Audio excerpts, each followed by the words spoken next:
আজকে বসলাম এই জন্য, পরিস্থিতি যা পত্রপত্রিকায় দেখছি, মানুষের মধ্যে দেখছি, তো মনে অনেকগুলো প্রশ্ন জেগেছে। সেই প্রশ্নগুলোর জবাব খুঁজে পাওয়ার জন্য আপনাদের সঙ্গে বসা। এই সরকার যখন গঠন হয় জুলাই অভ্যুত্থানের পরপরই আমি বিমানবন্দরে উপস্থিত হওয়ার 8 তারিখে, মনে আছে আপনাদের, সবার কাছে একটা আহ্বান জানিয়েছিলাম এবং আন্তরিকভাবেই বলেছিলাম। এটা কোনো রাজনৈতিক বক্তব্য বা এরকম যারা শুনছে শ্রোতা তোষণ বক্তব্য ছিল না। বলছিলাম যে এটা আমরা একটা পরিবার। আমরা আমাদের নানা মত থাকবে, নানা ধর্ম থাকবে, নানা রীতিনীতি থাকবে, কিন্তু পরিবার এক। আমরা সবাই একই পরিবারের সদস্য, এটাতে জোর দিয়েছিলাম। আমাদের শত পার্থক্য সত্ত্বেও আমরা কারোর শত্রু নই, পরস্পরের শত্রু নই। আমরা এক জায়গাতে এক কাতারে ওইখানে চলে আসি যখন আমাদের জাতীয়তার প্রশ্ন আছে, আমাদের পরিচয়ের প্রশ্ন আছে। আমরা বাংলাদেশি, আমরা এক পরিবারের সদস্য। তারপরে যখন শপথ গ্রহণ করলাম, তখন থেকেই শোনা আরম্ভ করলাম যে সংখ্যালঘুদের উপরে অত্যাচার হয়েছে। তো আমার মনটা খারাপ হয়ে গেল। একটু আগে বললাম আমি এই কথা, এখন বলেছি অত্যাচার হয়েছে। এর পরে আমি ঢাকেশ্বরী মন্দিরে গেলাম, আপনারা ছিলেন। সেখানেও একই কথা বললাম যে আমরা একই পরিবারের সদস্য, এবং বলছে যে আমরা অন্য সব দাবি দেওয়া বাদ দিল, একটা দাবি আমাদের একদম পরিষ্কার, আমাদের সবার সমান অধিকার, বলার অধিকার, ধর্মের অধিকার, কাজকর্মের অধিকার, এবং সেটা আসছে আমাদের সংবিধান থেকে, নাগরিক হিসেবে আমাদের প্রাপ্য, এবং রাষ্ট্রের দায়িত্ব হলো এটা নিশ্চিত করা। এবং আমি আন্তরিকভাবেই বলার চেষ্টা করেছিলাম, যেহেতু রাষ্ট্রের দায়িত্ব এখন আমাদের হাতে, এটা আমাদের দায়িত্ব নিশ্চিত করা, দায়িত্ব যে সংবিধান নাগরিককে যে দায়িত্ব দিয়েছে সেই দায়িত্বগুলো তার কাছে পৌঁছে দেওয়া, নিশ্চিত করা। তারপরেও কথাটা উড়ে গেল না। শুনলাম এখনো সংখ্যালঘুদের উপরে হামলা হচ্ছে। আমি সবাইকে নিয়ে বসলাম, আলাপ করলাম এটা কিভাবে করা যায়, এটার থেকে উদ্ধার পাওয়া যায় কিভাবে। তখন দুর্গাপূজার সময় আসলো, তখন বললাম যে একটা সুযোগ, কারণ এখানে একটা বড় সমস্যা হইতে পারে, যেহেতু এটা পূজার ব্যাপার, আনন্দের ব্যাপার, উৎসবের ব্যাপার, এখানে হামলা হওয়ার সম্ভাবনা আছে। আমাদেরকে নিশ্চিত হতে হবে যে হিন্দু সম্প্রদায়ের উপরে কোনো রকমের হামলা যেন না হয়। আমি খুব খুশি হলাম, সবাই তা খুব সিরিয়াসলি নিল। আপনাদের মনে আছে, খুব উৎসব সহকারে সবাই দুর্গাপূজা করলো। কয়েক হাজার পূজা মণ্ডপ ছিল, সব কিছু থেকে খবর হলো সুন্দর হয়েছে। তাঁতিবাজারে একটা ঘটনা হয়েছিল, একটা ককটেল ফাটিয়েছিল একজন, ফাটায়নি, ককটেল মেরেছিল, এটি একমাত্র খবর ছিল। তবু আনন্দিত হয়েছিলাম, নিশ্চিত হয়েছিলাম এই জন্য যে আমরা সবাই একযোগে, এবং সেখানে সবাই যোগদান করেছে। এটা শুধু হিন্দু সম্প্রদায়ের উৎসবের বিষয় ছিল না, এটা পুরা জাতীয় উৎসবে পরিণত হয়েছিল। সবাই উৎসব করেছে, ছেলে মেয়েরা গেছে, বুড়া বুড়িরা গেছে, মুসল্লিরা গেছে, মৌলানারা গেছে, সবাই গেছে, আনন্দ সহকারে করেছে।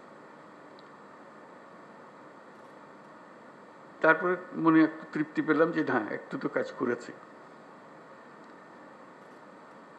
এখন আবার নতুন কথা, হামলা হচ্ছে, অত্যাচারিত হচ্ছে, এবং বিদেশি গণমাধ্যমে না, এটা প্রচার মাধ্যমে বলবো, প্রচার মাধ্যমে প্রচারিত হচ্ছে যে এটা হচ্ছে।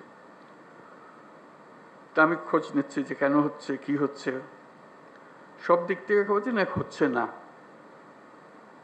ওই যে এক খবর হলো হচ্ছে, আর খবর হলো হচ্ছে না, মাঝখানে একটা ফাঁক থেকে যাচ্ছে। এটা ঠিক না, এটার অবসান হতে হবে। আমাদেরকে যে তথ্য আমরা পাচ্ছি সেই তথ্য ভুল হতে পারে, কাজে তথ্যের উপরে ভরসা করে বসে থাকলে কিছু নাই, এটা অন্ধের মতো বসে থাকার মতো। আমাদেরকে ভেতরে গিয়ে দেখতে হবে প্রকৃত ঘটনাটাকে। তথ্যের মধ্যে গরমিল কেন? তা কি ওরা যা বলছে সেটা মিথ্যা প্রচার? আমরা যা বলছি সেটা মিথ্যা প্রচার? সত্যটা কোথায়? এই সত্য, প্রথম কথা হলো আমাদের লক্ষ্যের মধ্যে কোনো ফারাক নেই, কোনো গোলমাল নাই, এটা আপনাদেরকে নিশ্চিত করা। এখন তথ্যগুলো কিভাবে আমরা পাবো, ঘটনা ঘটছে সেটা আমাদের জানা। প্রকৃত তথ্য, অনেক সময় সরকারি তথ্যের উপরে ভরসা করা যায় না।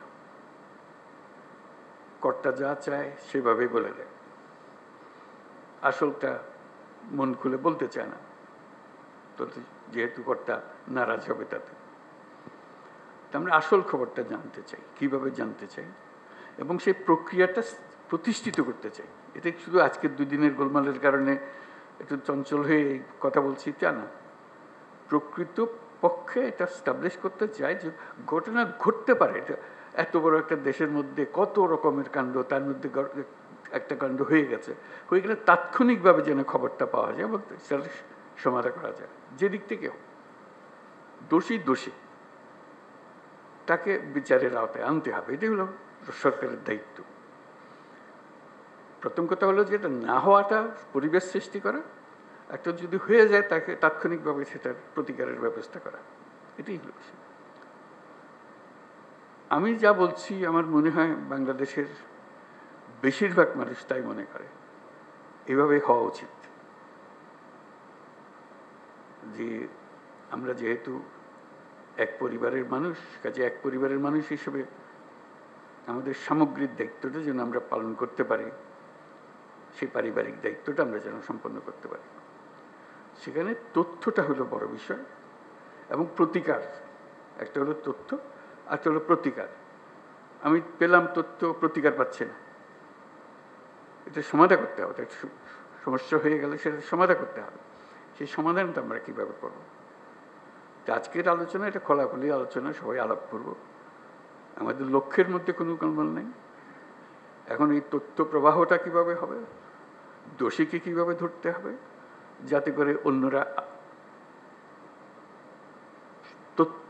মেসেজটা পেয়ে যায় যে এখানে গোলমাল করে সুবিধা হবে না, বিপদে পড়বে, তার পরিবার জেনে যায়, তার প্রতিবেশী জেনে যায় যে সে ধরা পড়ছে, এবং ভবিষ্যতে কেউ উৎসাহিত না হবে।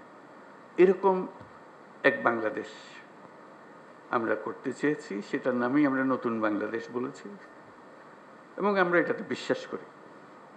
এটা শুধু কথা দিয়ে আপনাদেরকে সন্তুষ্ট করে আজকের মতো বিদায় নিলাম ওরকম না। এটা করতে হবে এবং দ্রুত করতে হবে। এটা ভবিষ্যতে একদিন হবে, এটা কথা বলে লাভ নেই। ভবিষ্যৎ তো আর আমরা কোন দিন দেখবো না, আমরা বর্তমানের মধ্যে আছি, বর্তমানেই করে যেতে হবে যা কিছু। কাজেই সেটাই আপনাদের কাছে আরজ যে খোলাখুলিভাবে আলাপ করবেন বিষয়টা, এবং এই তথ্যটা কিভাবে পাবো, কিভাবে সংগ্রহ করব, কিভাবে নিরাপদে সংগ্রহ করব, যে তথ্য দিচ্ছে সে আবার বিপদে পড়ে না যায়, মুশকিল তো, ওইটাও নিশ্চিত করা। এবং সত্যি প্রকৃত দোষী ব্যক্তি চিহ্নিত হয়েছে এবং সবাই আনন্দিত হয়েছে যে খবরটা ঠিক জায়গাতে পৌঁছেছে, এবং সেই খবরটার একটা প্রতিকার এসছে। শুধু খবর দেওয়া না, খবরের পেছনে এটা প্রতিকারও এসছে। তো সেই বিষয়গুলো আলোচনার জন্য আজকে এসছি। আপনারা খোলাখুলিভাবে আলাপ করবেন। আদিলুর বোধহয় এটা সঞ্চালন করবে, আর উপদেষ্টা আদিলুর। ধন্যবাদ সবাই। সংক্ষেপে যে কথাটি বলতে চাই যে আমাদের পররাষ্ট্রনীতিতে একটি কথা স্যারের মুখে শুনেছি, আগেও বলা হয়েছে যে আমরা প্রতিবেশীদেরকে বন্ধু হিসাবে দেখতে চাই, আপনার প্রভু হিসাবে দেখতে চাই না। এই যে একটা মূলনীতি, এটার মধ্যে অটল থাকতে হবে, আমাদের কোনো ভয় নাই। দ্বিতীয় নম্বরে হলো যে আমরা হিন্দু, বৌদ্ধ, খ্রিস্টান সবাই এক কাতারে একসাথে থাকি, উঠা বসা করি। আমার চাঁদপুরে সংক্ষেপে বলতে চাই, মুক্তিযুদ্ধের সময়ও আমার পাশের গ্রামে 350 ঘর হিন্দু ছিল। আমার আব্বা একজন বড় আলেম ছিলেন। তো রাজাকাররা যখন ঘর বাড়ি পড়াচ্ছিল তখন আমি 12 বছরের সন্তান। আমরা খুদে মুক্তি বাহিনী করে লাঠি নিয়ে ওদেরকে দৌড়াইছিলাম।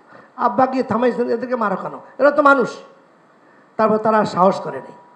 এই জন্য আমি যে কথাটা বলবো, প্রস্তাব হলো এই যে হিন্দু, বৌদ্ধ, খ্রিস্টান ভাইরা যেখানে আছেন তারা তাদের অবস্থানে থাকবেন। আমাদের দেশে ইমাম আছে 3 লক্ষাধিক, মাদ্রাসার শিক্ষক আছে প্রায় 2 লাখ যারা সরকারি চাকরি আপনার বেতন পায়। আমাদের ওয়াইজের সংখ্যা 1 লাখ, আমাদের খানকার সংখ্যা প্রায় 2 লাখ, আমাদের হাফেজের সংখ্যা 16 লাখ। আমাদের বিশাল এক বাহিনী মুসলমানদের, এদেরকে উদ্বুদ্ধ করে ইমাম সাহেবরা জুমার খুতবায় এবং ওয়াজ মাহফিলে ওয়াইজরা এবং মাদ্রাসার ক্লাসে। আমি 42 বছর পর্যন্ত বুখারী শরীফ পড়াইছি আপনাদের দোয়ায়। ক্লাসে যে কথাটি বলা হয় এটা ছাত্রদেরকে এফেক্ট করে।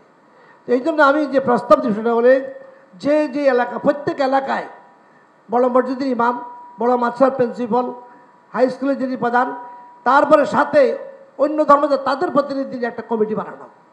এই কমিটির মধ্যে বিভিন্ন শ্রেণীর লোক থাকবে। একজন গুজব ছড়ায় আরেকজন ধরতে পারে না তুমি এই কথা বলছো কেন। একজন হিন্দু আমার এলাকায়, তার একটা ছেলে একটা ককটেল ফুটেছে, ফুটানোর পরে আমরা দৌড়ে গেলাম, কী হলো, কয় যে আমাকে একজন 500 টাকা দিছে, আপনার একটা ককটেল ফুটিয়ে দিলে আপনার পূজার মধ্যে এটা আমাকে 500 টাকা দিয়ে জন্য ফুটিয়ে দিচ্ছে। সে হিন্দু ছেলে, কিন্তু পরে ওর বাবাকে ডাকলাম, বাবাকে ডাক বললাম যে ভাই আপনি কী করছে, কবে আমি তো জানি না। ছেলেটাকে আমরা কিছু করলাম না, বুঝালাম যে না এটা অন্যায় হয়েছে, তোমার হিন্দু সম্প্রদায়ের আপনার এখানে ককটেল ফুটাইয়া একটা দাঙ্গা করতে চাও, এটা তো মুসলমান হতে দেবে না। কারণ মুসলমানরা ইসলাম যেটা বলে সেটা হলো মানুষ হিসেবে সব সমান, সে যেই ধর্মেরই হোক তাকে শ্রদ্ধা করতে হবে, তাকে সম্মান করতে হবে। ধন্যবাদ। যদি একটু জি আর একটু কথা বলি শেষ করি, সেটা হলো আরেকটা স্যারকে পেয়ে বলতে চাই, আমাদের মাদ্রাসা শিক্ষার যে সমস্ত অবস্থা এখন চলছে, এই বৈষম্যের শিকার আমরা কিন্তু মাদ্রাসা শিক্ষা অনেক দিক থেকে। আমি আশা করব আজকে এই প্রসঙ্গে, যদি প্রাসঙ্গিক এক লাইনে বলবো যে বৈষম্যগুলো কী কী চলছে মাদ্রাসা শিক্ষার জন্য, এগুলো স্যার যদি একটু নজর দেন তাহলে ওলামায়ে কেরাম ঐক্যবদ্ধ হতে বলে আগে আসতে আপনার আগ্রহী হবে। এই কথা বলে আমি ধন্যবাদ। যে আমি শুধু জি একটা কাগজ তার হাতে দেবো, এখানে কিছু পয়েন্ট আমি দিয়েছি। আমি প্রথমে আজকের যে প্রধান উপদেষ্টা মহোদয় এবং তার সুচিন্তিত এবং গভীর অনুপ্রেরণামূলক বাংলাদেশের মাটি, মানুষ এবং সার্বভৌমত্বকে রক্ষা করার জন্যে যেই সম্প্রীতি, যেই সৌহার্দ্যপূর্ণ অবস্থান, যে বাংলাদেশকে নিরাপদ রাখার জন্য যে আমাদেরকে আমন্ত্রণ জানিয়েছেন, আমি আপনাকে গভীর শ্রদ্ধা এবং শুভেচ্ছা এবং প্রাণঢালা অভিনন্দন জ্ঞাপন করছি। আজকে আমাদের এখানে উপদেষ্টা মহোদয়গণ আছেন, তাদেরকেও আমি আন্তরিকভাবে ধন্যবাদ এবং কৃতজ্ঞতা জ্ঞাপন করছি। এবং যারা আমাদের 4টি ধর্ম সম্প্রদায় সহ কিছু অন্যান্য সম্প্রদায়ে যারা আমরা সংযুক্ত হয়েছি আজকের এই অনুষ্ঠানে, এটি অত্যন্ত গুরুত্বপূর্ণ এবং অত্যন্ত বর্তমান সময়ের জন্য তাৎপর্যপূর্ণ। আমি প্রথমে একটি জিনিস আপনার দৃষ্টি আকর্ষণ করতে চাই। আমি আমার দৃষ্টিভঙ্গিতে এবং গবেষণার অনুসন্ধানে প্রথমে আমি একটি কথা বলে আপনার দৃষ্টি আকর্ষণ করব। প্রথমে আমাদের প্রয়োজন, ধর্ম মন্ত্রণালয় আছে, অন্তর্বর্তী সরকারের একটি বিশাল মন্ত্রণালয় হচ্ছে ধর্ম মন্ত্রণালয়। আমার মনে হয় আপনার দায়িত্বটুকু যদি ধর্ম মন্ত্রণালয়ের মাধ্যমে অর্পণ করা হয়, আমাদের এখানে ধর্ম উপদেষ্টা মহোদয় আছেন, কারণ ধর্মীয় সংহতি, ধর্মীয় ঐক্য, ধর্মীয় সম্প্রীতি, ধর্মীয় মেলবন্ধন এবং সৌহার্দ্যপূর্ণ অবস্থান যদি তৈরি করতে হয়, ধর্ম মন্ত্রণালয়ের মাধ্যমে একটি, আমি প্রথমেই বলবো, আন্তর্জাতিক সম্প্রীতি সম্মেলন আহ্বান করা। এই প্রয়োজনে আর দেরি না করে প্রথমে আমি মনে করি সাম্প্রদায়িক আমাদের যে সংহতি প্রকাশের জন্যে এবং সকলকে ঐক্যবদ্ধভাবে আমরা একটি মিশন তৈরি করার জন্যে সকলের মধ্যে বোধ বিবেক এবং ধর্মীয় সংহতি ঐক্যবন্ধন তৈরি করার জন্য প্রথম আমার মনে হয় আন্তর্জাতিক সম্প্রীতি সম্মেলন আহ্বান করা উচিত এই মুহূর্তে। এবং সেখানে ঢাকাস্থ সকল মিশন, ঢাকাস্থ আন্তর্জাতিকভাবে যারা অবস্থান করে সমস্ত সংস্থা এবং বাইরের বহির্বিশ্বের যদি আমরা রাষ্ট্রপ্রধান এবং কিছু দেশের যদি বিশিষ্টজনদেরকে আমরা আহ্বান জানাতে পারি, খ্যাতনামা পণ্ডিত যারা মানবতাবাদী চিন্তক, তাদেরকে যদি আমরা আমন্ত্রণ জানাতে পারি, আমার মনে হয় এই মেসেজটা বর্তমান সময়ের জন্য দেশে এবং বাইরে একটা বিশাল এটি কাজ করবে বলে আমি মনে করি। দ্বিতীয়ত, কারণটা কি? আমি কারণটাকে অনুসন্ধান করতে চাই। এই দেশ আমার, এই মাটি আমার, এই মাটিকে রক্ষা করা, এই পবিত্র এই দেশকে রক্ষা করা কিন্তু আমার নাগরিক হিসাবে আমার দায়িত্ব আছে। আমি সুকুমল বড়ুয়া, আমি যেখানে থাকি না কেন, যে পেশায় থাকি না কেন, আমি এই দেশের মাটিতে বড় হয়েছি, যার ফলে আমার মধ্যে দায়িত্ববোধ, দেশপ্রেম গভীরে কিন্তু আমাদের কাজ করা উচিত বলে আমি মনে করি। এখানে একটি জিনিস আমার দৃষ্টিতে এসেছে। প্রথম হচ্ছে জাতীয় সংকট তৈরি করা, দ্বিতীয় হচ্ছে অপপ্রয়াস, তৃতীয় হচ্ছে সাম্প্রদায়িক সংঘাত, চতুর্থ হচ্ছে ইন্ধন, পঞ্চম যেটা আপনি বলছেন তথ্য বিভ্রাট, তথ্য ভ্রান্তি। এবং আমাদের এইটার জন্য প্রয়োজন সেশন করা, প্রতিরোধ প্রতিকারের জন্য আমাদেরকে শান্তি মিশন তৈরি করা। এর মধ্যে আমার অনুসন্ধানে আমি পেয়েছি, আপনি গতকাল রাজনীতিদেরকে আপনি দেখেছেন, সে বিশাল কাজ করেছেন। আপনি দায়িত্ব নেওয়ার পর থেকে যে আপনার দৃষ্টিভঙ্গিতে, আপনার নেতৃত্বে, আপনার মনন এবং চিন্তনে যেই সব কাজগুলো করে যাচ্ছেন, আমি আন্তরিকভাবে ধন্যবাদ জানাই। এই সময়ের মধ্যে আপনার নানাবিধ যে আপনি দেশকে শান্তি রাখার জন্য এবং বিশ্বের মানচিত্রে যাতে আমাদের দেশ উচ্চতায় চলে যায়, সেই জন্য আপনি কিছু কাজ করে যাচ্ছেন। প্রথম, রাজনীতিতে আপনি রাজনীতিবিদদের ডেকেছেন, আজকে ধর্মীয় গুরুদেরকে আপনি আহ্বান করেছেন।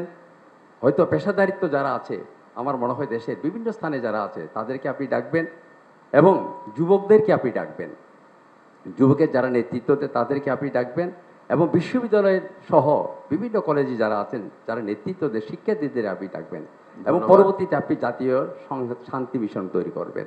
সর্বশেষ হচ্ছে আমি যেটা মনে করি, আমাদের বৌদ্ধ বিহার 3000-এর মতো বৌদ্ধ বিহার আছে, আমাদের বৌদ্ধ ভিক্ষুরা এখানে এসেছেন, আমাদের আন্তর্জাতিক বৌদ্ধ বিহার এবং ধর্মরাজি বৌদ্ধ বিহার, সাক্ষ্যমণি বৌদ্ধ বিহার, ঢাকাতে অনেক বৌদ্ধ বিহার আছে, গ্রামেগঞ্জে অনেক বিহার আছে। সম্প্রতি আমরা বাংলাদেশের বিভিন্ন জনপদে কঠিন জীবদান হয়েছে, আপনি জানেন, আপনি চট্টগ্রামের, এবং আমাদের সেখানে শারদীয় পুজো অত্যন্ত ভাবগাম্ভীর্যে এবং আমার মনে হয় এবারের মতো কোনো শান্তি মাধ্যমে এই শারদীয় পূজা কিন্তু কোনো সংখ্যাহীনভাবে নির্বিঘ্নে আমরা সেটা উদযাপন করতে পেরেছি, সকলে কিন্তু অংশগ্রহণ করেছি, জাতি ধর্ম বর্ণ নির্বিশেষে বাংলাদেশের সমস্ত জায়গার মধ্যে সেটা খুবই আনন্দ উৎসবের মাধ্যমে হয়েছে। ধন্যবাদ। এর মধ্যে প্রবরণ উৎসব হয়েছে আমাদের বৌদ্ধদের ফানুস উড্ডয়ন, আপনি জানেন যেহেতু আপনি চট্টগ্রামের, শুভ কঠিন জীবদান হয়েছে।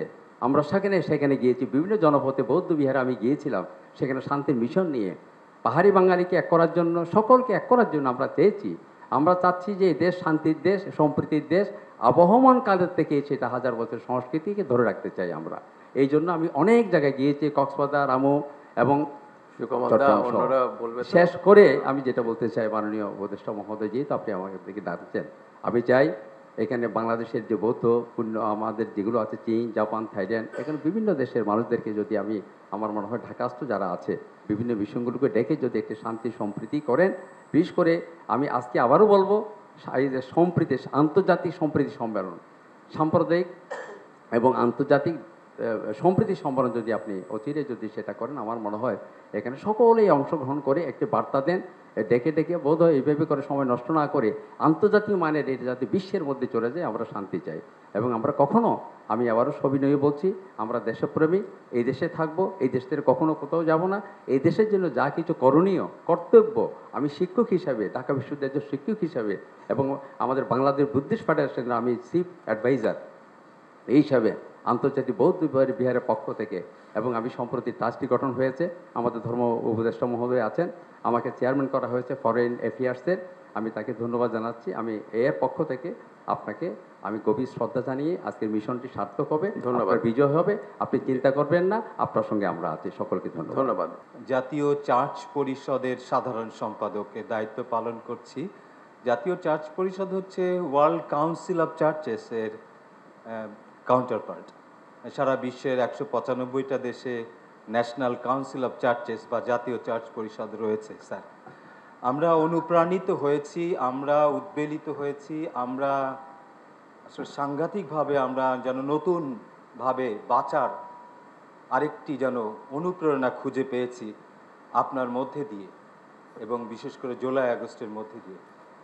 বাংলাদেশে খ্রিস্টান সম্প্রদায় 500 বছরের বেশি, বিশেষ করে এই অঞ্চলে 250 বছরের বেশি আমরা আছি, এবং খ্রিস্টানরা অত্যাচার করেছে, সহিংসতা করেছে এমন কোনো উদাহরণ নেই।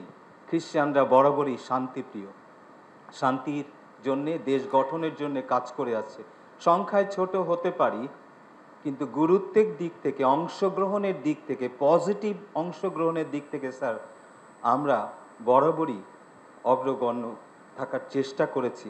সেই দৃষ্টিকোণ থেকে বলতে চাই, 3টা সুনির্দিষ্ট আমার প্রস্তাবনা রয়েছে, বিনয়ের সঙ্গে রাখতে চাই। প্রথমত, যেটা আমরা দেখছি, সব ধর্ম সম্প্রদায়গুলোর মধ্যে সমন্বয়ের অভাবের কারণে যারা পজিটিভ ফোর্স আছেন রিলিজিয়ান সেক্টরে, তাদের মধ্যে একটা সমন্বয়হীনতা কাজ করছে, এবং আসলে সবাই যেন যে যার মতন করে করার চেষ্টা করছে, অথচ সবাই ভালো পজিটিভ চিন্তা করছে। স্যার, তা যদি আপনার মাধ্যমে একটা আন্তধর্মীয় সমন্বয় সেল ধরনের করা যায়, যারা এই ধরনের ক্রাইসিস, যারা এটা একটা তৈরি করা হয়েছে মিডিয়া বিভিন্ন, আমরা জানি পার্শ্ববর্তী দেশ সহ, তো সুতরাং এই যারা করছে তাদেরকে যথোপযুক্ত জবাব দেবার জন্যে এবং আরও পজিটিভ স্টেপ নেবার জন্যে এবং নিজেদের মধ্যে সম্প্রীতি সংহতিগুলো জোরদার করার জন্য স্যার আমার মনে হয় যে একটা জাতীয় পর্যায়ে একটা আন্তধর্মীয় সেল ধরনের করতে পারেন। যে নট নেসেসারিলি যে যারা গভর্নমেন্ট ইনস্টিটিউশন আছে, ইসলামিক ফাউন্ডেশন, রামকৃষ্ণ মিশন, এরকম আমি বলছি যারা ইনফ্লুয়েন্সিয়াল, যেমন আমাদের খ্রিস্টান ধর্মের মধ্যে বিশপ আছেন, আর্চ বিশপ বিজয় ডি ক্রুজ আছেন, এরকম যারা আছেন যারা খুব ইফেক্টিভ, এইটা একটা করা যেতে পারে। দ্বিতীয়ত, যেটা আমাকে বলেছেন, আমি ওইটা আগেই চিন্তা করছিলাম যে একটা আন্তর্জাতিক পর্যায়ে একটা ইনিশিয়েটিভ নেওয়া দরকার, কিন্তু সেইটা রাষ্ট্রীয় পর্যায়ে যতটুকু না, কমিউনিটি পর্যায়ে হওয়া দরকার। অর্থাৎ অন্যান্য দেশের যারা ধর্মীয় নেতা আছেন, প্রভাবশালী ধর্মীয় নেতা, তাদের বাংলাদেশে এনে আসলে দেখানো, তাদের দিয়ে বলানো, তাদেরকে দিয়ে কিছু করানো, এটা এখন মনে হয় যে খুব তাড়াতাড়ি প্রয়োজন। এটা আপনি একটু চিন্তা করে দেখতে পারেন। তৃতীয়ত, আমি শেষ করে আসছি, তৃতীয়ত আসলে গির্জাঘরে আমাদের রোববার চার্চে যদি এই বিষয়ে সামান্য কিছু রাখা হয়, তাহলে আমাদের ফাদারদের কথা, আমাদের পালক পুরোহিতদের কথা সব থেকে বেশি মানুষ গ্রহণ করে। ঠিক একই রকমভাবে মাওলানা মসজিদে যেটা বলেছেন স্যার, এবং বুদ্ধিস্টদের মধ্যে একই কথা। তা পুরোহিতদের মাধ্যমেও আমরা কিছু চিন্তা করতে পারি, এবং সেখানে আপনার দিক থেকে কিছু কথা রেকর্ড করে হোক, যেভাবেই হোক, যদি ছড়িয়ে দেওয়া যায় এই সাম্প্রদায়িক সম্প্রীতি তৈরির বিষয়গুলো, তাহলে মানুষ অনুপ্রাণিত হবে। সাধারণ মানুষ গ্রাসরুট লেভেলে আমাদের যাওয়া দরকার, সঙ্গে সঙ্গে উপর থেকে নিচের দিকেও টপ ডাউন করার দরকার এই বিষয়গুলোকে, যেগুলো আপনারা চিন্তা করছেন। ধন্যবাদ। আমি ফাদার অ্যালবার্ট রোজারিও, প্রধান পুরোহিত সেন্ট ম্যারিজ ক্যাথিড্রাল, আমাদের যে হেডকোয়ার্টার আর্চবিশপ হাউস, আর্চবিশপের সাথেও কাজ করি, এবং আমাদের যত লিগ্যাল হিউম্যান রাইটস জাস্টিস এ বিষয়ে কাজ করি বাংলাদেশে। যেহেতু আমার একটা লিগ্যাল ব্যাকগ্রাউন্ড আছে, আমি একজন লয়ার, বাংলাদেশ এবং ইংল্যান্ডে পড়াশোনা করেছি। তো অনেক ধন্যবাদ জানাই প্রধান উপদেষ্টা এবং উপদেষ্টাগণ যে আমাদেরকে এত সুন্দর একটা পরিবেশে ডেকেছেন। আমাদের যিনি আর্চ বিশপ বাংলাদেশের প্রধান, ওনারা আসার কথা ছিল, কিন্তু আজকে হিট বাংলাদেশ তাদের জুবলি 50 বৎসরের, ওখানে আর্চ বিশপ প্রধান অতিথি, উনি বললেন উনি আসতে পারবেন না বলে আমাকে পাঠিয়েছেন। মাহফুজ ভাইয়ের সাথে যোগাযোগ হয়েছে। তো আমি খুব আনন্দিত একটা ব্যাপারে, যে চারিদিকে আমরা একটা কঠিন সময় আছি, একটা উত্তেজনার মধ্যে আছি, স্পর্শকাতর একটা ব্যাপারের মধ্যে আছি। গ্রাম অঞ্চল থেকে বা অন্য জেলা থেকে ফাদারগণ আসলে জিজ্ঞেস করে তোমরা কেমন আছো, এবং যেহেতু আমাদের এটা কাকরাইল হেডকোয়ার্টার, অনেক মিডিয়া আমাদের কাছে প্রায়ই যায়, মিডিয়াগুলো আমি ফেস করি আমাদের ওই বাড়ি থেকে, এবং প্রথম প্রশ্নটাই করে ফাদার আপনারা কেমন আছেন, আপনারা আক্রান্ত হয়েছেন কিনা। আসলে সত্য কথা কি আমরা আক্রান্ত হই নাই। আমাদের যারা আমরা সংখ্যায় কম আছি, হিন্দু বৌদ্ধ খ্রিস্টান ভাই বোনেরা, বলতে গেলে আমরা আক্রান্ত হয়নি, এটা সত্য কথা, কিন্তু আমাদের মধ্যে কিন্তু একটা ভয় আছে, আমাদের মধ্যে একটা দুশ্চিন্তা আছে। কখন যে কি হয় এই চিন্তাটা কিন্তু সবার মধ্যে, সচেতন মানুষের মধ্যে বুঝতে পারি। তা আমরা অনেক খুশি হয়েছি আপনারা যখন দায়িত্ব নিয়েছেন, একটা পরিবর্তন আসছে এবং অনেক আশা নিয়ে কিন্তু সেই যাত্রাটা শুরু হয়েছে। আমাদের বাংলাদেশে যে একটা জন্মলগ্ন থেকে যে একটা সুন্দর একটা ঐতিহ্য, যে একসাথে থাকা, একসাথে পথ চলা, এই যে একটা সম্প্রীতি, সেটা কিন্তু সে অগ্রযাত্রাটা বাধাগ্রস্ত হয়েছে সময়ে সময়ে, যেমন বর্তমানে একটু বাধাগ্রস্ত হয়েছে। সবাই কিন্তু সেই সম্প্রীতির তা আমি একটা অনুরোধ থাকবে আমাদের, বিশেষ করে আমাদের হিন্দু ভাই বোনেরা, তারা যে কোনোভাবেই হোক কিছুটা তাদের মনে একটু কষ্ট আছে, সেই কষ্টটা যেন যাদের যেখানে ক্ষত আছে, অসুস্থতা আছে, সেটাকে নিরাময় করতে হবে।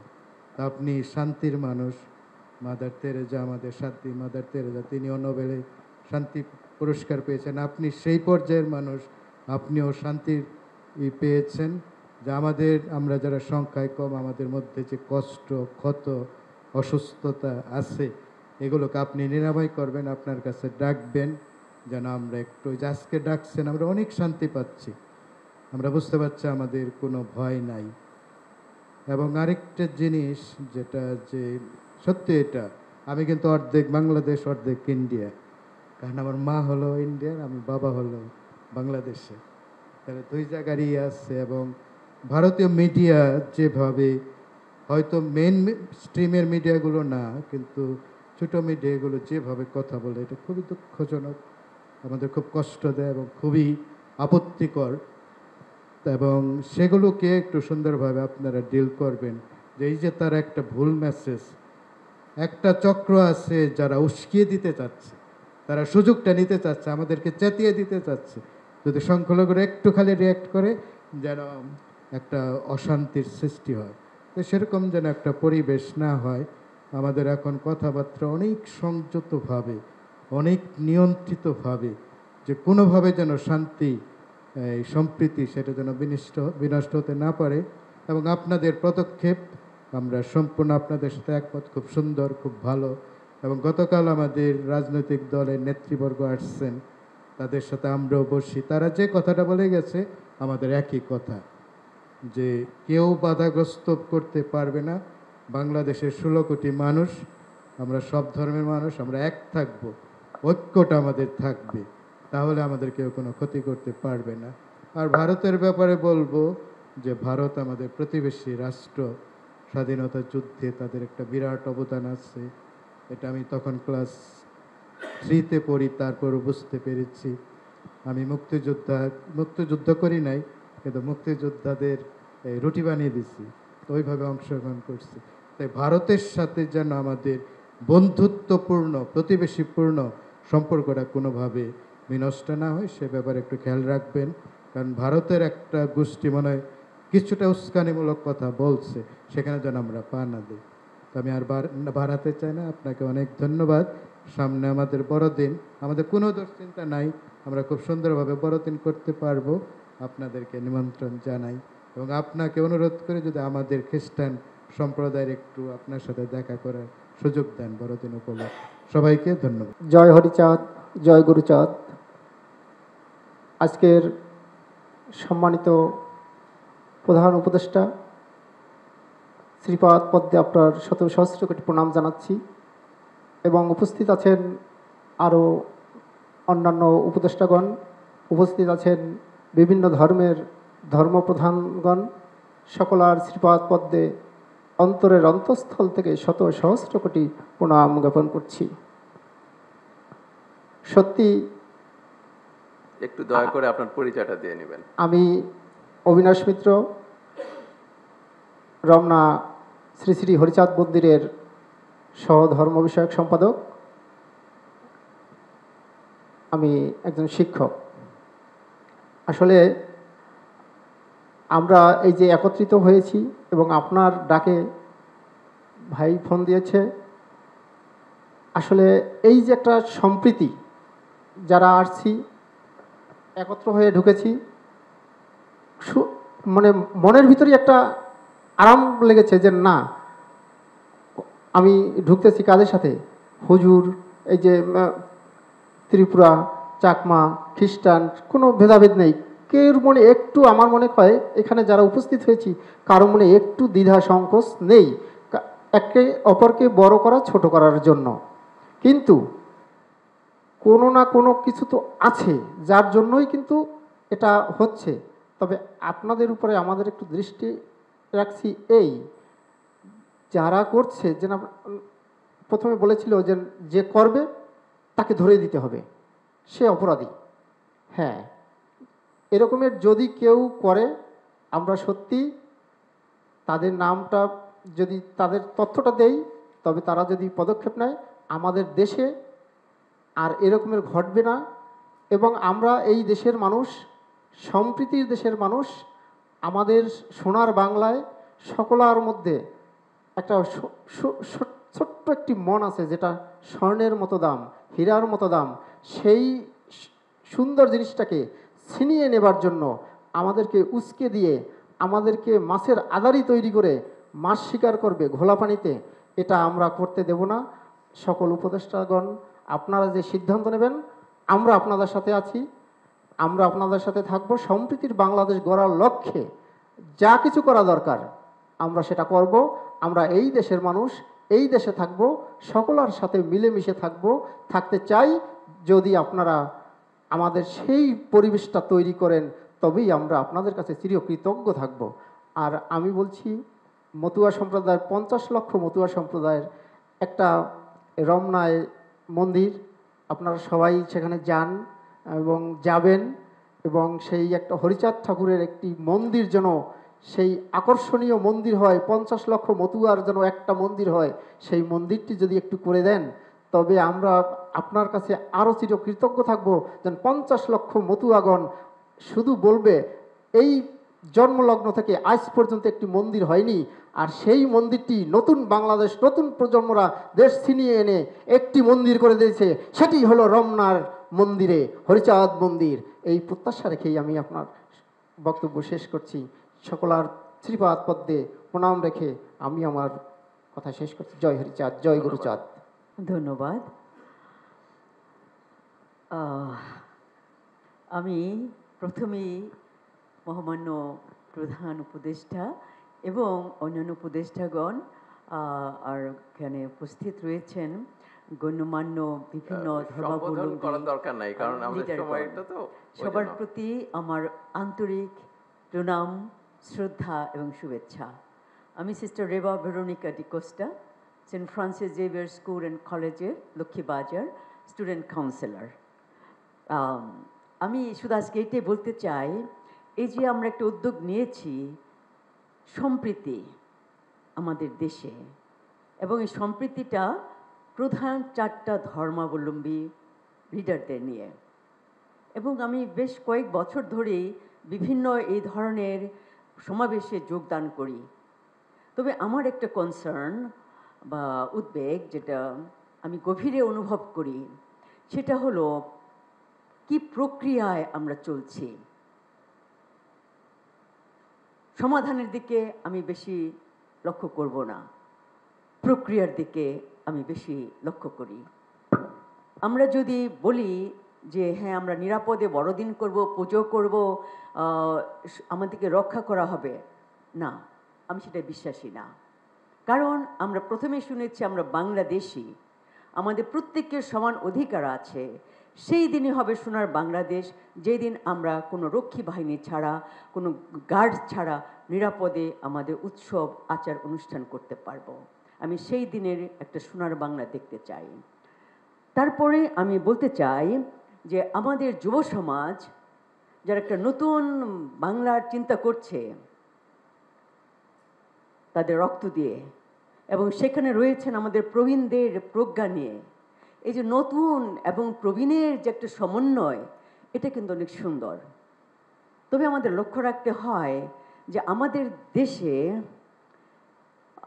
এটাকে কি বলবো, একটা মব স্পিরিট বা একটা হুজুকে কিছু হয়ে যায় যেটা আমাদেরকে ধ্বংসাত্মক দিকে নিয়ে যায়। সেই দিকটার জন্য আমরা কি করব? যুব সমাজকে তো আমাদের লক্ষ্য রাখতে হবে। তারাই পারে গড়তে, তারাই পারে ধ্বংস করতে। যেন আমাদের ধ্বংসাত্মকমূলক না হয়, গঠনমূলক হয়, সেটাই আমি চাই।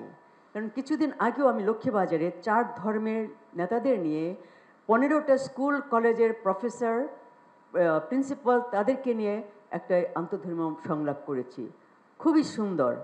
আমি চিন্তা করছি এখন আমরা যুবক যুবতীদের নিয়ে, স্কুলের স্টুডেন্টদের নিয়ে করব, কিন্তু সেটা কতটুকু সাফল্য হবে?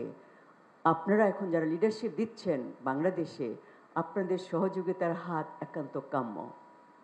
কারণ আমি মনে করি যুবক সমাজ যদি ডিরেল হয়ে যায়, রেল লাইন থেকে বিচ্যুত হয়ে যায়, আমরা কোনো দিনও একটা সোনার বাংলা করতে পারবো না।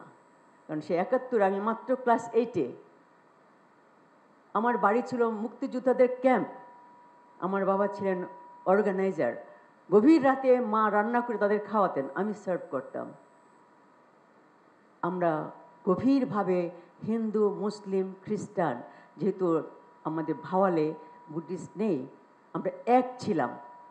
প্রত্যেক দিন আমরা দেখেছি দুয়ারে আমাদের হিন্দু দাদারা, মুসলিম চাচা কাকা যেই ডাকি, সবাই একসাথে বসে আমরা চা খাই, গল্প করি, উৎসব করি, বড়দিন, ঈদ, সব কিছু, পুজো, সব কিছু একসাথে করি। আমরা তো সেরকম একটি দেশ চাই। আমি বিশ্বাস করি যে আপনি শ্রদ্ধেয় প্রধান উপদেষ্টা, আপনি অনেক জ্ঞানী মানুষ, শান্তির দূত, এবং আমি বিশ্বাস করব বাংলাদেশের প্রত্যেকটি ধর্মগুরু যেন বুঝতে পারে ধর্ম যার যার, উৎসব সবার, বা স্বাধীনতা রয়েছে ধর্মকে চর্চা করার, সম্মান করার। কারণ কেউ আমরা সৃষ্টিকর্তাকে চোখে দেখিনি, কিন্তু তাকে বিশ্বাস করি, তাকে দেখি পরস্পরের মধ্যে।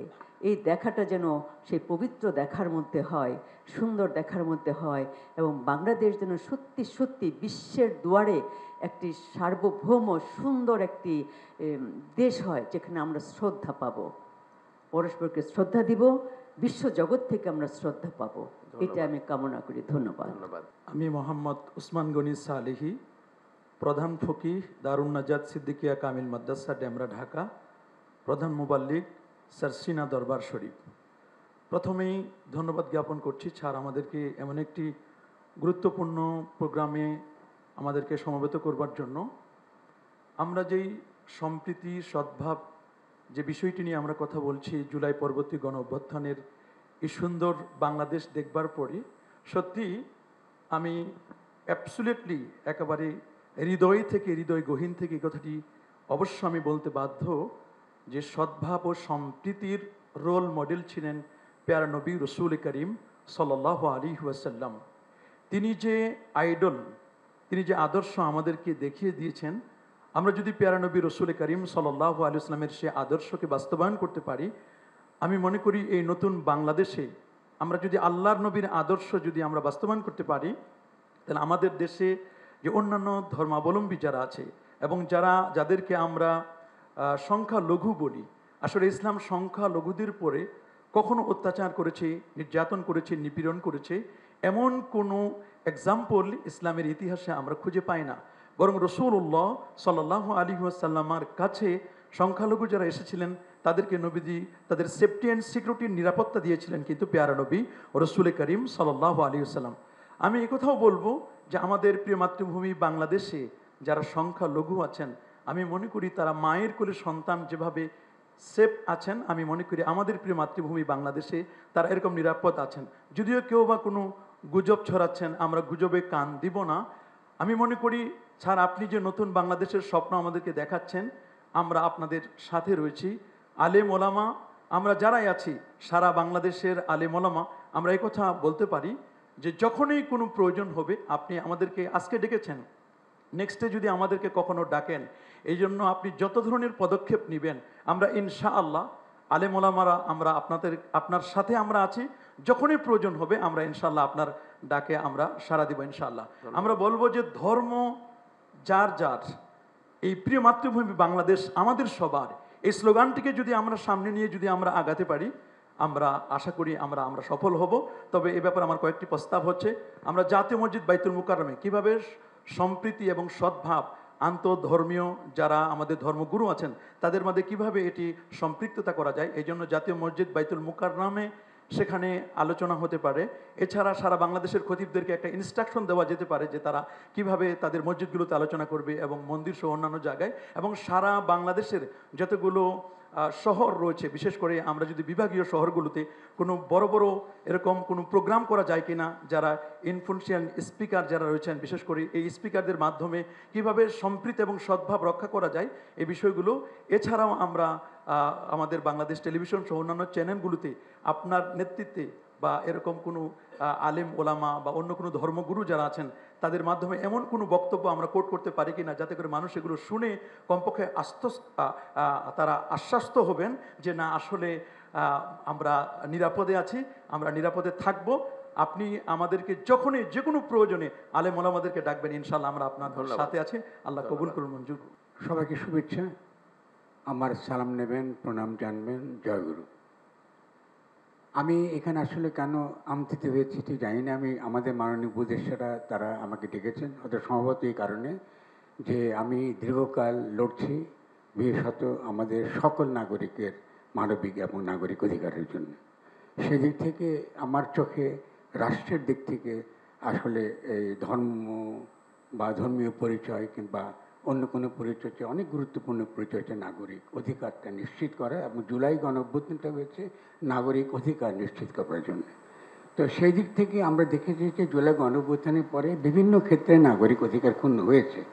এটা আমরা একটা বড় ঘটনা, একটা অভূতপূর্ব বিপ্লবতে দিয়ে গেছি, এবং এটা একটা নানান কারণে আমাদের শিথিলতা আছে, আমাদের দুর্বলতা আছে, কিন্তু সেই সুযোগটা কিছু কিছু শক্তি আমাদের দেশের ভেতরে এবং দেশের বাইরে তা এটা গ্রহণ করতে চাইছে, এবং বর্তমান সরকারকে আনস্টেবল করবার তাদের একটা অত্যন্ত পরিষ্কার একটা আমরা দেখছি তাদের একটা পরিকল্পনা আছে। সেই থেকে আমার প্রথম যে কথাটা হবে, আমাদের সকলকে অনেক বেশি সতর্ক হতে হবে, এবং ইস্যুটা শুধুমাত্র যে এই আমাদের সম্প্রীতি, ধর্মীয় সম্প্রীতি ব্যাপারটা তা নয়, এটা নাগরিক এবং মানবিক অধিকারের প্রশ্ন, এটা বাংলাদেশকে নতুনভাবে গঠনতন্ত্র প্রণয়নের প্রশ্ন, এবং একই সঙ্গে এই বর্তমান অন্তর্বর্তীকালীন সরকার আমাদেরকে যে স্বপ্ন দেখাতে পারে তার সঙ্গে এটা যুক্ত।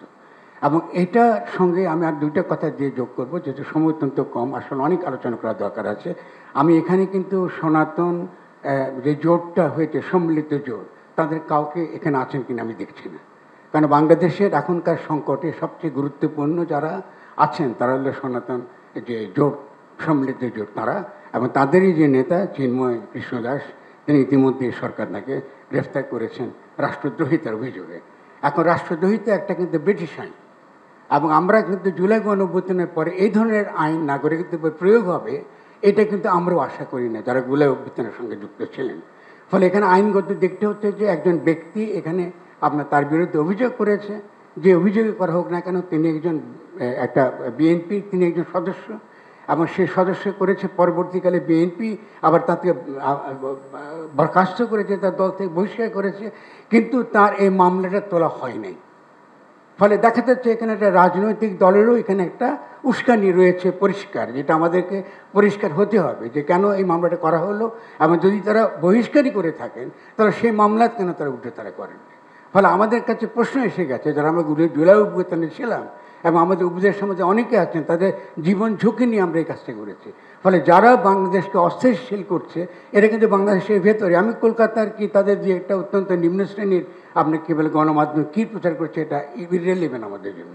আমরা জানি যে ভারতের যে তাদের যে সত্যিকারে যারা তারা সিদ্ধান্ত গ্রহণ করেন, তাদের ব্যাপারটা ভিন্ন রকম। ফলে আজকে এখানকার যে বিভিন্ন ধর্মের সঙ্গে সম্পর্কের প্রশ্নটা একই সঙ্গে একটা ভূরাজনৈতিক প্রশ্ন হয়ে উঠেছে, এবং এটা বাংলাদেশের জন্য অত্যন্ত বিপজ্জনক।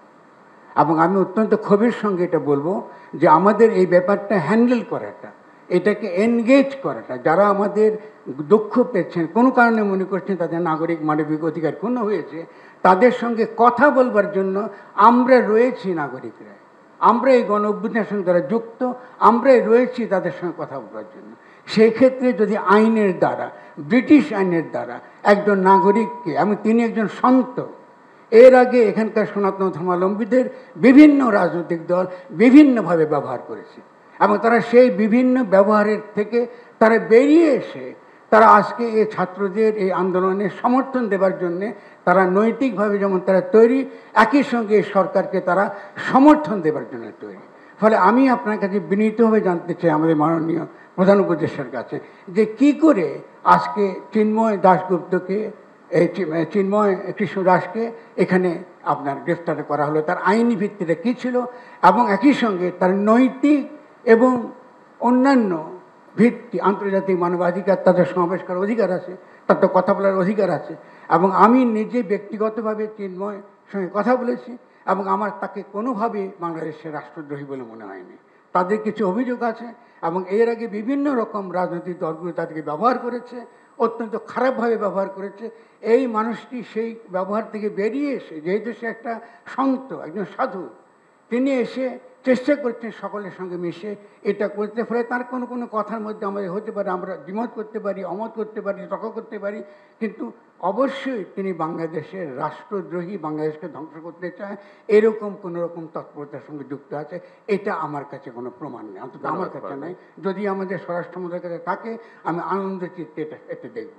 তো আমি মনে করি যে এই যে একটা বড় বিপদের মধ্যে আমরা বাংলাদেশকে ফেলে দিয়েছি, এই বিপদটা আমরা উদ্ধার পাওয়াটা এখন অত্যন্ত গুরুত্বপূর্ণ। আজকে যে ভাবমূর্তি নষ্ট হয়েছে আমাদের, আমি অত্যন্ত দুঃখের সঙ্গে কথাটা বলছি।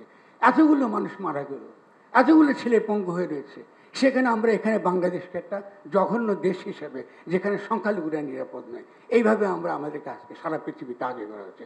অথচ এই ধরনের লোকদেরকে, চিন্ময় যিনি যে সন্ত, তাকে নিয়ে আজকে সারা পৃথিবীকে বলতে পারতাম যে বাংলাদেশের সংখ্যালঘুরা আপনার মোটো আপনার অনিরাপদ নয়, তাদের উপর যে নির্যাতন হয়েছে, নিঃসন্দেহে সেই নির্যাতনের একটা অবশ্যই তার একটা বিহিত হবে। এখানে দেবত্ব সম্পত্তি দখল হয়েছে আওয়ামী লীগের আমলে। এখানে আমি জানি যে আরও যারা আছেন, বৌদ্ধ আছে, বিভিন্ন বৌদ্ধ মঠ আছে, বৌদ্ধ বিহারের কথা বলা আছে, এগুলো তো দখল হয়েছে এর আগের সরকারের আমলে। তবে এই সরকার তো উচিত ছিল এই যে বিষয়গুলো, যেগুলো তারা আন্তরিকভাবে হাজির করবার চেষ্টা করছেন, এটা মনোযোগ দিয়ে শোনা। তো আমি বিনীতভাবে অনুরোধ করবো। তাছাড়া আরেকটা কথা বলি, মাজার ভাঙ্গা হচ্ছে, মাজার ভাঙ্গা হচ্ছে।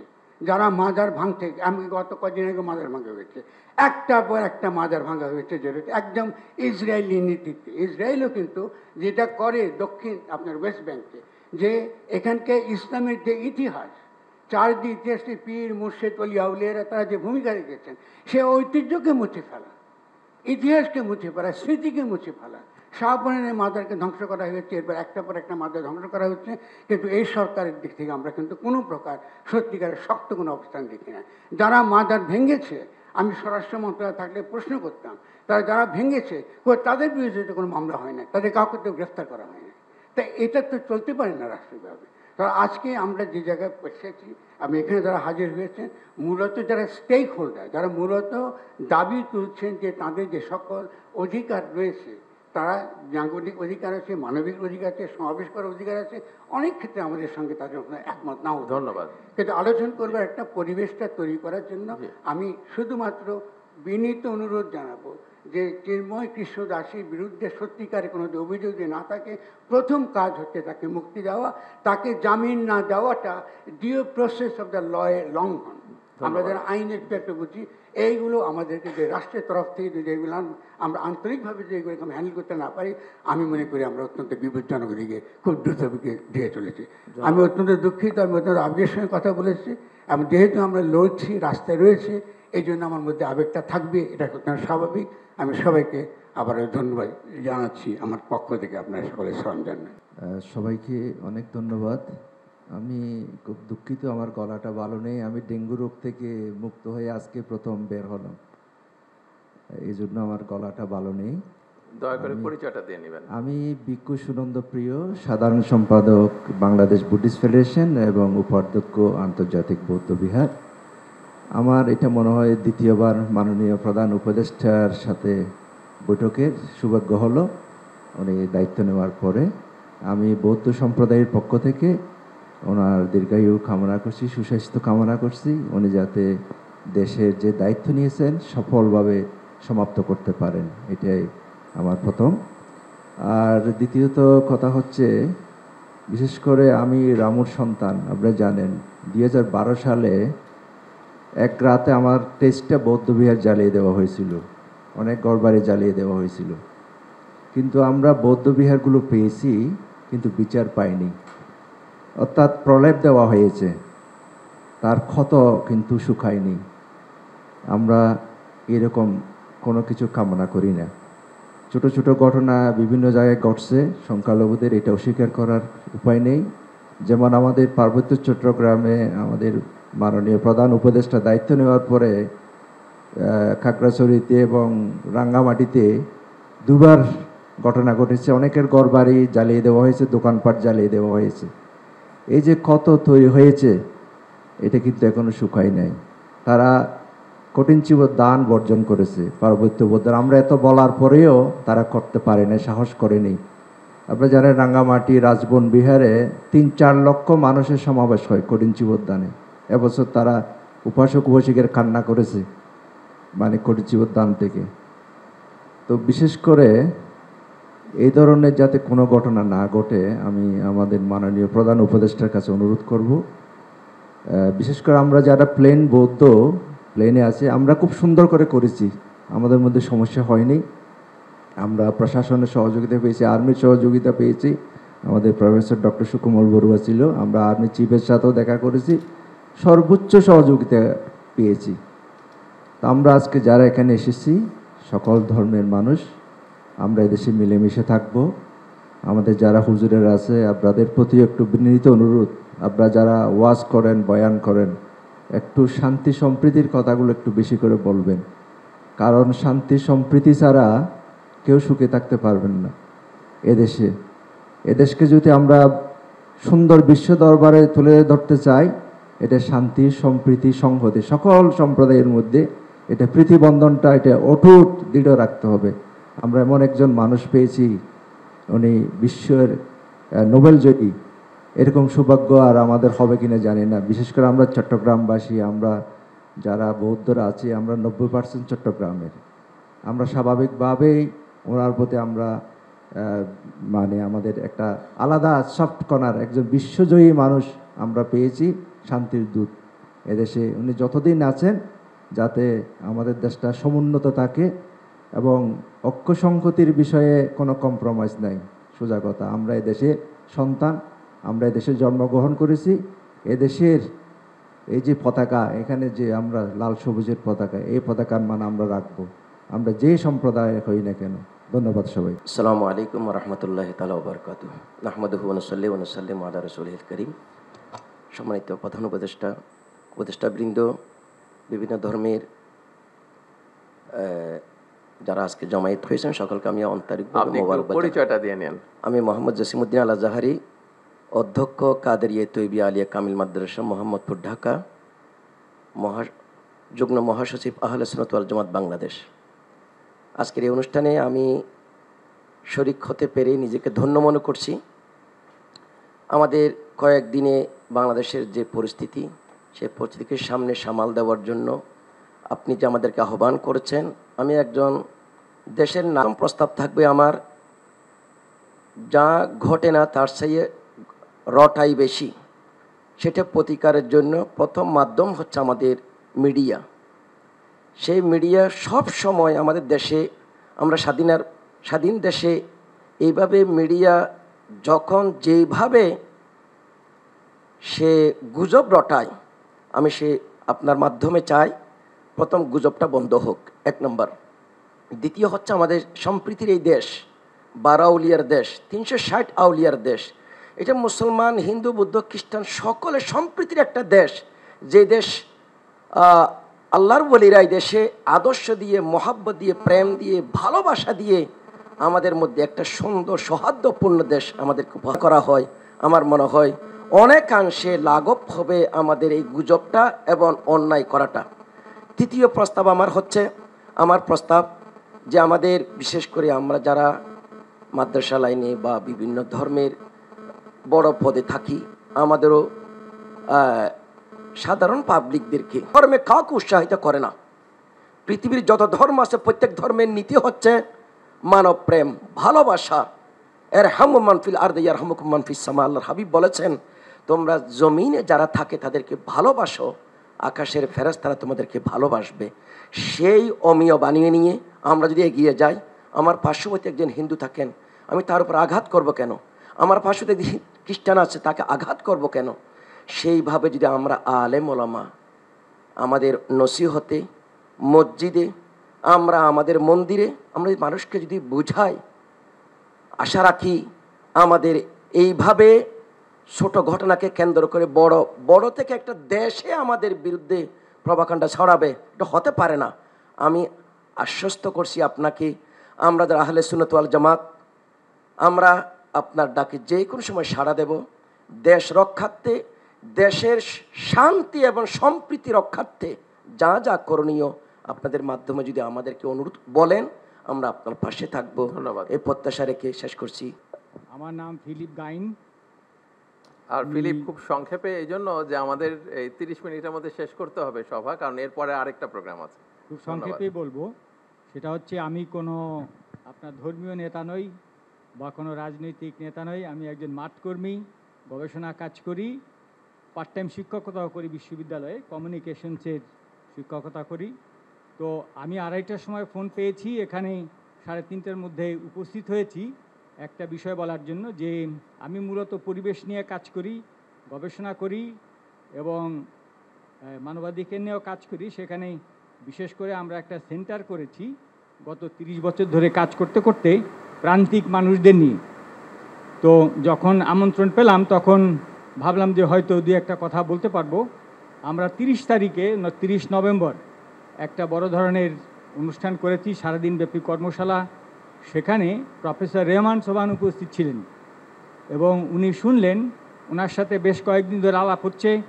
বলল যে ফিলিপ, তুমি এই যে যাদের নিয়ে কাজ করো, হরিজন, ঋষি, যারা শুকর চড়ায়, কায়পুত্র, বেদে, ক্ষুদ্র জাতিসত্তার মানুষ, এদের প্রতি যে বৈষম্য হচ্ছে, তুমি কি সেটা বলতে পারছো? তোমার কথা কি কেউ শুনছে? তাই আমি বললাম, আমরা চেষ্টা করছি। আমরা যে সহিংসতা দেখি, সংঘর্ষ দেখি, একটা হচ্ছে প্রত্যক্ষ, এবং প্রত্যক্ষ সহিংসতার পেছনে তো পরোক্ষ অনেক সহিংসতা কাজ করে। এই যে ছাত্র সমাজ যে আন্দোলন করেছে, তারা প্রথমে কোটা বিরোধী আন্দোলন করেছেন, কিন্তু পরে দেখা গেল আসলে বিষয়টা তো বৈষম্যের বিষয়। তারা বৈষম্যের অবসান চান এবং ওনারা জয়ী হয়েছেন। যদি জয়ী না হতেন তাহলে এত যে এই বৈষম্যের বিরুদ্ধে গিয়ে যে আন্দোলন হয়েছে, তাতে যত রকমের সহিংস ঘটনা ঘটেছে, তাদের অবস্থা কি হতো? আপনি একবার ভেবে দেখুন যে শ্রীমঙ্গল পৌরসভায় এখনও একজন পরিচ্ছন্নতা কর্মীর মাসিক বেতন 1000 টাকা। নভেম্বরের 30 তারিখ পর্যন্ত বেতন ছিল 550 টাকা। কয়েক বছর আগে পর্যন্ত পার্বতীপুর একজন হরিজনের বেতন ছিল 250 টাকা মাসে। চা বাগানে একজন শ্রমিকের বেতন 178 টাকা। এরা যে বৈষম্যের শিকার, এবং এরকম আরও অনেক রকমের পেশাগোষ্ঠী বাংলাদেশে আছে। তো আমরা এই সমস্ত বিষয় যখন উত্থাপন করলাম, উনি পরামর্শ দিলেন, ফিলিপ, তোমাকে আমরা দায়িত্ব দিলাম, তুমি প্রধান উপদেষ্টা প্রফেসর ইউনূসের সঙ্গে দেখা করবা এবং করে তাকে এই যে তোমার 50খানা বইপত্র গবেষণাপত্র আছে এগুলো তাকে দিবা এবং বুঝিয়ে বলবা যে এই যে সহিংসতা বৈষম্য এর জন্য যেন আমাদের দেশে একটা স্থায়ী কোনো কাঠামো থাকে। যেমন এখনই সংস্কার হচ্ছে, এই সংস্কারের মধ্যে এই বিষয়গুলো আসছে কিনা, যে এই যে একজন শ্রমিক 550 টাকা পাচ্ছে মাসে, একজন শ্রমিক 178 টাকা পাচ্ছে, এই সমস্ত বিষয়গুলো যাতে আসে এইটা তোমার দায়িত্ব, তুমি এগুলো উপস্থাপন করবা। তার জন্য যদি একটা সংস্কার কমিশন হয় এদের জন্য, এই মানুষদের জন্য, আমাদের ব্রাত্যজন রিসোর্স সেন্টার সেখানে আমরা হিসাব করে দেখেছি যে আমরা 7 মিলিয়ন মানুষের জন্য কাজ করি, কিন্তু আমরা কোনো সার্ভিস না, আমরা বেসিক্যালি গবেষণা। তো আমরা ইতিমধ্যে প্রফেসর ইউনূসের সঙ্গে সাক্ষাতের জন্য প্রার্থনা জানিয়েছি এবং আমাদের যে গবেষণালব্ধ 40 বছরের গবেষণালব্ধ বইপত্র আছে এগুলো আমরা দিতে চাই। আমরা আপনাদের সাথে থাকতে চাই। যে সহিংসতা আমরা সবসময় দেখি, এগুলো নিয়ে আমরা সবসময় আলোচনা করছি, কিন্তু যেগুলো অপ্রত্যক্ষ পরোক্ষ যে সহিংসতা, যে বৈষম্য, সেটার প্রতি নজর দিতে গেলে আমাদের একটা কাঠামো থাকতে হবে। অনেক ধন্যবাদ। সবাইকে ধন্যবাদ। অনেক ধন্যবাদ মাননীয় প্রধান উপদেষ্টা মহোদয়কে আমাদেরকে আজকে এই চমৎকার আয়োজনে সামিল করবার জন্য। আমি কোনো ভূমিকা ছাড়াই মূল কথায় প্রবেশ করছি, সময় খুবই কম। আমাদের এই ছোট্ট এবং ক্ষুদ্র বাংলাদেশে ছোট বড় অনেক সমস্যাই আমাদের আছে। আমাদের এখানে গ্রাম থেকে শহরে ভাই ভাইয়ে যে কলহ হয়, কোন্দল হয়, সেটা পৃথিবীর অনেক দেশে কিন্তু হয় না। এই বাস্তবতাকে আমরা মনে হয় কেউই অস্বীকার করতে পারবো না। আমাদের এখানে যে রাজনৈতিক কোন্দল হয়ে আসছে 50 বছর ধরে, পৃথিবীর অনেক দেশেই কিন্তু সেটি হয় না। আমাদের অন্য যত কলহ, কোন্দল, অসম্প্রীতি এ জাতীয় যে সকল বিষয় আছে যেগুলোর আমরা সবাই সমাপ্তি কামনা করি, সেগুলোর সাথে যদি আমাদের দেশের ধর্মীয় সম্প্রীতিকে আমি তুলনা করি, আমি এদেশের একজন নাগরিক হিসাবে আমি মনে করি যে আমাদের রাজনৈতিক কলহ, ব্যক্তিগত কলহ, পারিবারিক কলহের তুলনায় আমাদের দেশের ধর্মীয় কলহ উল্লেখ করবার মতো আছে বলে আমার কাছে মনে হয় না। অবশ্য এটি আমার মনে হওয়া না হওয়াতে কিছু আসে যায় না। এটি আমাদের সম্মানিত অন্য ধর্মাবলম্বী যে সমস্ত আমাদের বন্ধুরা আছেন, ভাইরা আছেন, শ্রদ্ধেয় ব্যক্তিবর্গ আছেন, এটি তাদের আমার মনে হয় বলতে হবে। আমি শুধু এটুকু বলবো যে 5ই আগস্ট আমার ফেসবুক পেজে কয়েক মিলিয়ন ফলোয়ার্সকে লক্ষ্য করে আমি একাধিকবার লাইভে এসেছি, যেটা আমার দীর্ঘ 10-12 বছরের সোশ্যাল মিডিয়ার ইতিহাসে কখনো আসেনি। প্রত্যেকটি লাইভে আমি চেষ্টা করেছি এদেশের সর্বশ্রেণীর সাধারণ মুসলমান সহ অন্যান্য ধর্মাবলম্বীদেরকে শান্ত রাখবার আহ্বান করার জন্য। চট্টগ্রামে যখন আইনজীবী আলিফ হত্যাকাণ্ড ঘটল, সাথে সাথে আমি আমার দায়িত্ব থেকে নিজে এবং অন্যান্য আলেম ওলামাদের সাথে কথা বলেছি। আমি যতটুকু জানি এখানে অনেক সিনিয়র ব্যক্তিবর্গ আছেন, ওলামা ইকরাম আছেন। এদেশে ওলামা ইকরাম সবসময় সম্প্রীতি এবং শান্তি বজায় রাখার জন্য তারা কাজ করে চলেছেন এবং আমার জানা মতে ওলামা ইকরাম রিনাউন্ড কোনো আলেম কখনো অন্য ধর্মাবলম্বীদের কোনো প্রকার শান্তি বিঘ্ন সৃষ্টি করার মতো কোনো কাজ, কোনো আহ্বান, কোনো উদ্যোগ তারা কখনো নিয়েছেন বলে আমার জানা নেই। পৃথিবীর অনেক দেশে যারা আমাদেরকে সকাল বিকাল নসিহত করেন, আমি তাদের প্রতি শ্রদ্ধা রেখে বলছি, সেখানে যেরকম আমরা দেখি দলে দলে মানুষ গিয়ে বিভিন্ন ধর্মাবলম্বীদের উপাসনালয়ে হামলা করে, আমাদের দেশে বিচ্ছিন্ন ঘটনা ঘটে না আমি তা বলবো না, তবে রিনাউন্ড ওলামা একরাম অত্যন্ত দায়িত্বশীল এবং দায়িত্বশীলতার পরিচয় তারা দিয়ে থাকেন। আমার মনে হয় এই জিনিসটা আমাদের অব্যাহত গতিতে এগিয়ে নিয়ে যেতে হবে। আমি আমাদের অন্য ধর্মাবলম্বী যে বন্ধুরা আছেন, ভাইরা আছেন, তাদেরকে বলবো প্রপাগান্ডায় আমরা যেন কোনোভাবে কান না দেই। আপনারা যদি কখনো সমস্যা বোধ করেন, আমি ব্যক্তিগতভাবে বলতে পারি আমার কথা, 5ই আগস্টে একটি হিন্দু পরিবার একজন মেজরের মাধ্যমে আমার সাথে যোগাযোগ করেছিলেন। আমি আমার সাধ্য অনুযায়ী তাদের নিরাপত্তার জন্য আমাদের যে সমস্ত ভাই বন্ধু আছে তাদের দিয়ে খুলনার একটি জায়গায় আমি ব্যবস্থা করেছি।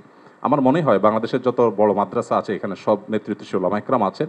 আপনারা যদি কখনো কোনো মাদ্রাসায় গিয়ে বলেন যে আমাদের নিরাপত্তা বোধহয় আমরা ভয়ের মধ্যে আছি, নিরাপত্তাজনিত শঙ্কায় আছি, আমার মনে হয় আমাদের আইনশৃঙ্খলা রক্ষাকারী বাহিনী যেরকম আপনাদের পাশে দাঁড়াবে, ওলামা ইকরাম তাতে ন্যূনতম কার্পণ্য করবে না। যেভাবে পুজোর সময় মাদ্রাসার ছেলেরা মন্দিরগুলোকে পাহারা দিয়েছে, আমার মনে হয় পৃথিবীতে এটা বিরল একটা দৃষ্টান্ত এবং এটি কিন্তু আমাদেরকে আশা জাগায়। আমি আশা করব যে আমরা কোনো প্রপাগান্ডায় পা দেব না এবং আমরা মিলেমিশে আমাদের প্রিয় স্বদেশকে গড়ে তুলব। আমরা যে যে ধর্মে বিশ্বাসী হই না কেন, প্রিয় স্বদেশটা আমাদের সকলের। আমাদের স্বদেশে কোনো কালিমা লাগুক আমরা চাই না। আমরা সকলের সম্মিলিতভাবে ঐক্যবদ্ধ থাকতে চাই, ঐক্যবদ্ধ রাখতে চাই। আমরা যদি সবাই ঐক্যবদ্ধ থাকি তাহলে আমাদের দেশটি ভালো থাকবে, আমরা ভালো থাকবো। আমি আশা করছি আমাদের ঐক্যে কেউ চির ধরাতে পারবে না এবং এক্ষেত্রে আমাদের সীসাডালা প্রাচীরের মতো চলতে হবে। আমাদের কোনো সমস্যার জায়গা থাকলে অবশ্যই আপনারা বলবেন, আমরা সেই জায়গাটাকে সংশোধন করব, কিন্তু আমরা আমাদের প্রিয় স্বদেশকে সমৃদ্ধ দেখতে চাই, মাথা উঁচু করে দাঁড়াতে পারে সেরকম দেখতে চাই। আমাদের তরুণরা আমাদেরকে যে নতুন বাংলাদেশ এনে দিয়েছেন, স্যারের নেতৃত্বে যে নতুন বাংলাদেশ এগিয়ে যাচ্ছে, এই অগ্রযাত্রাকে কোনো শক্তি যেন থামাতে না পারে। আমার মনে হয় ধর্ম বর্ণ নির্বিশেষে আমাদের প্রত্যেকেরই ঐক্যবদ্ধ থাকার, ঐক্যের শপথ নেওয়ার সময় এখন সবচেয়ে গুরুত্বপূর্ণ। সে বিষয়টি আমি সবার নজরে এনে আমি আবার বক্তব্য শেষ করছি। ধন্যবাদ সবাই। সভায় উপস্থিত অন্তর্বর্তীকালীন সরকারের মাননীয় প্রধান উপদেষ্টা ডক্টর মোহাম্মদ ইউনূস সহ অন্যান্য উপদেষ্টাবৃন্দ ও সম্মানিত ওলামা, সম্বোধনের দরকার নেই, আপনি আপনার পরিচয়টা দিয়ে আমি আমার যথাযোগ্য শুভেচ্ছা ও প্রীতি নমস্কার জ্ঞাপন করছি। আমি রামকৃষ্ণ মঠ ও রামকৃষ্ণ মিশনের সহ সম্পাদক। আমাদের স্বামীজি একটু অসুস্থের জন্য কলকাতায় ওনাকে ট্রিটমেন্টে পাঠানো হয়েছে। ওনার পক্ষ থেকে আমি একটু পাঠ করেই আমি শোনাবো আপনাদের। আমরা একজন এক ধর্মাবলম্বী হলেও আমরা প্রত্যেকে এদেশের নাগরিক। সনাতন ধর্মের রামায়ণে আছে জননী জন্মভূমিশ্চ স্বর্গদপি গরীয়সী, অর্থাৎ জননী ও জন্মভূমি স্বর্গের চেয়েও শ্রেষ্ঠ। দেশ আমাদের কাছে দেশ মাতৃকা। নিজের মায়ের প্রতি যেমন আমাদের ভালোবাসা রয়েছে, তেমনি দেশ মাতৃকার প্রতিও আমাদের ভালোবাসা রয়েছে।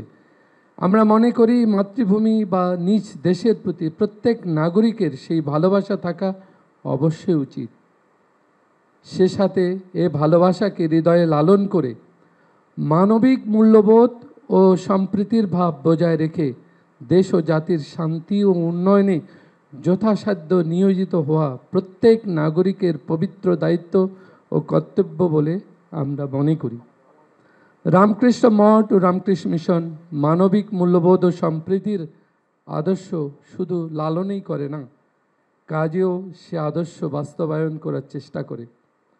রামকৃষ্ণের প্রদর্শিত যত মত তত পথ, এ আদর্শকে হৃদয়ে ধারণ করে রামকৃষ্ণ মঠ ও রামকৃষ্ণ মিশন বাংলাদেশের ঢাকা কেন্দ্রসহ অন্যান্য শাখা কেন্দ্রে সনাতন ধর্মের অনুষ্ঠান ছাড়াও অন্য ধর্মের বিশেষ পর্বসমূহ যেমন ঈদে মিলাদুন্নবী, খ্রিস্টমাস, ঈদ ও বুদ্ধ পূর্ণিমা সকলের আন্তরিক সহযোগিতায় যথাসাধ্য মর্যাদায় পালন করে থাকে।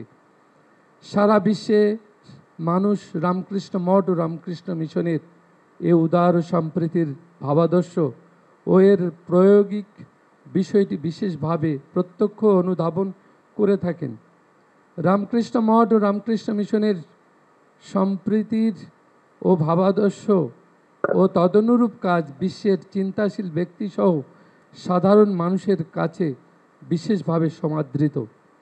স্বামী বিবেকানন্দের প্রদর্শিত শিবজ্ঞানে জীব সেবার আদর্শকে ধারণ করে রামকৃষ্ণ মঠ ও রামকৃষ্ণ মিশনের ঢাকা কেন্দ্রসহ বাংলাদেশের অন্যান্য কেন্দ্রসমূহ শিক্ষা, স্বাস্থ্য, মানবিক মূল্যবোধের উন্নয়ন ও দুর্যোগকালীন সময়ে ত্রাণ সেবা কার্যক্রম সহ অন্যান্য উন্নয়নমূলক কার্যক্রমে রাষ্ট্রের উন্নয়ন সহযোগী প্রতিষ্ঠান হিসেবে কাজ করছে শতবর্ষেরও অধিক সময় যাবৎ।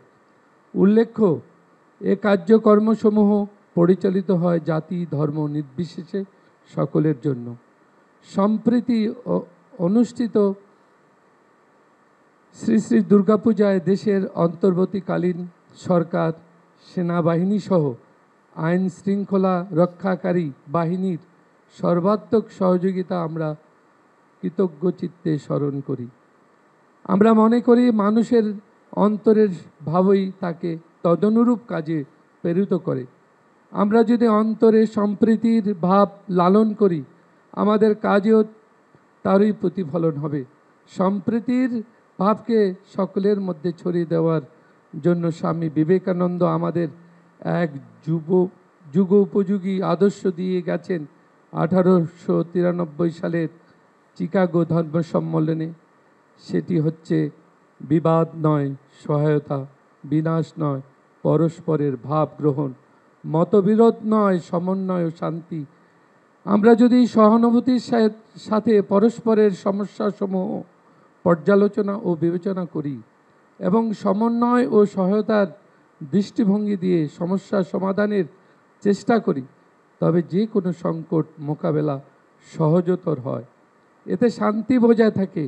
দেশের শান্তি, সম্প্রীতি ও উন্নয়নের লক্ষ্যে অন্তর্বর্তীকালীন সরকারের উদ্যোগে পারস্পরিক ভাব বিনিময়ের যে বিষয়টি আজকের এই আলোচনা অনুষ্ঠানের মাধ্যমে প্রকাশিত হয়েছে, সেই জন্য অন্তর্বর্তীকালীন সরকারের মাননীয় প্রধান উপদেষ্টা, অন্যান্য উপদেষ্টা সহ সংশ্লিষ্ট সকলকে আমাদের আন্তরিক ধন্যবাদ জ্ঞাপন করি।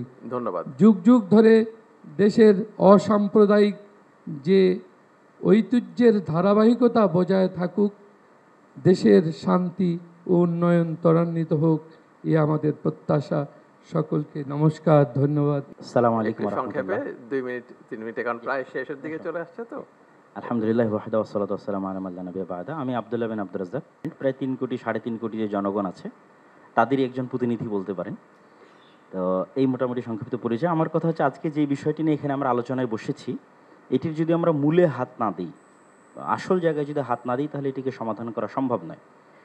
বাংলাদেশে যে সকল ধর্মের মধ্যে সম্প্রীতি বিরাজ করে, তার সবচেয়ে বড় উদাহরণ হচ্ছে সাইফুল ইসলাম আলিফ হত্যার পরও বাংলাদেশে কোথাও কোনো প্রকার দুর্ঘটনা সংঘটিত হয়নি এবং সকল আলেমওলামা নিজ নিজ জায়গা থেকে, আমি আমার জায়গা থেকে, সকল জ্ঞানীগুণী আলেমওলামা নিজ জায়গা থেকে ফেসবুকে বক্তব্যে সবাইকে শান্ত থাকার আহ্বান করেছে। সুতরাং আমাদের দেশে সাম্প্রদায়িক সম্প্রীতি আছে, কথা শতভাগ সত্য। তারপরও আমাদেরকে বসতে হচ্ছে কেন? ওই জায়গায় আমাদের হাত দিতে হবে। আমরা আসলে ভূ রাজনৈতিক আন্তর্জাতিক রাজনীতির শিকারে পরিণত হয়েছি। এই জায়গায় যদি আমরা সমাধান করতে চাই, তাহলে আমাদেরকে লক্ষ্য রাখতে হবে বড়। লক্ষ্য বড় রাখলে স্যার আপনার জন্য এটি সমাধান করা সুবিধা হবে। সেই বড় লক্ষ্যটি হচ্ছে, প্রকৃত অর্থে আমাদের পার্শ্ববর্তী দেশে সংখ্যালঘুরা নির্যাতিত। পৃথিবীর ইতিহাসে কোথাও এখন পর্যন্ত কোনো ইবাদতখানা এভাবে ভাঙ্গা হয়নি যেভাবে আগামী 6 নভেম্বর শুক্রবারের দিন বাবরি মসজিদ আজ থেকে 50 বছর পূর্বে ভাঙ্গা হয়েছে। পুলিশ হেফাজতে যেভাবে মুসলিমদের হত্যা করা হয়েছে, মুসলিম এমপিকে, রানিং এমপিকে, এভাবে কোথাও হয়নি।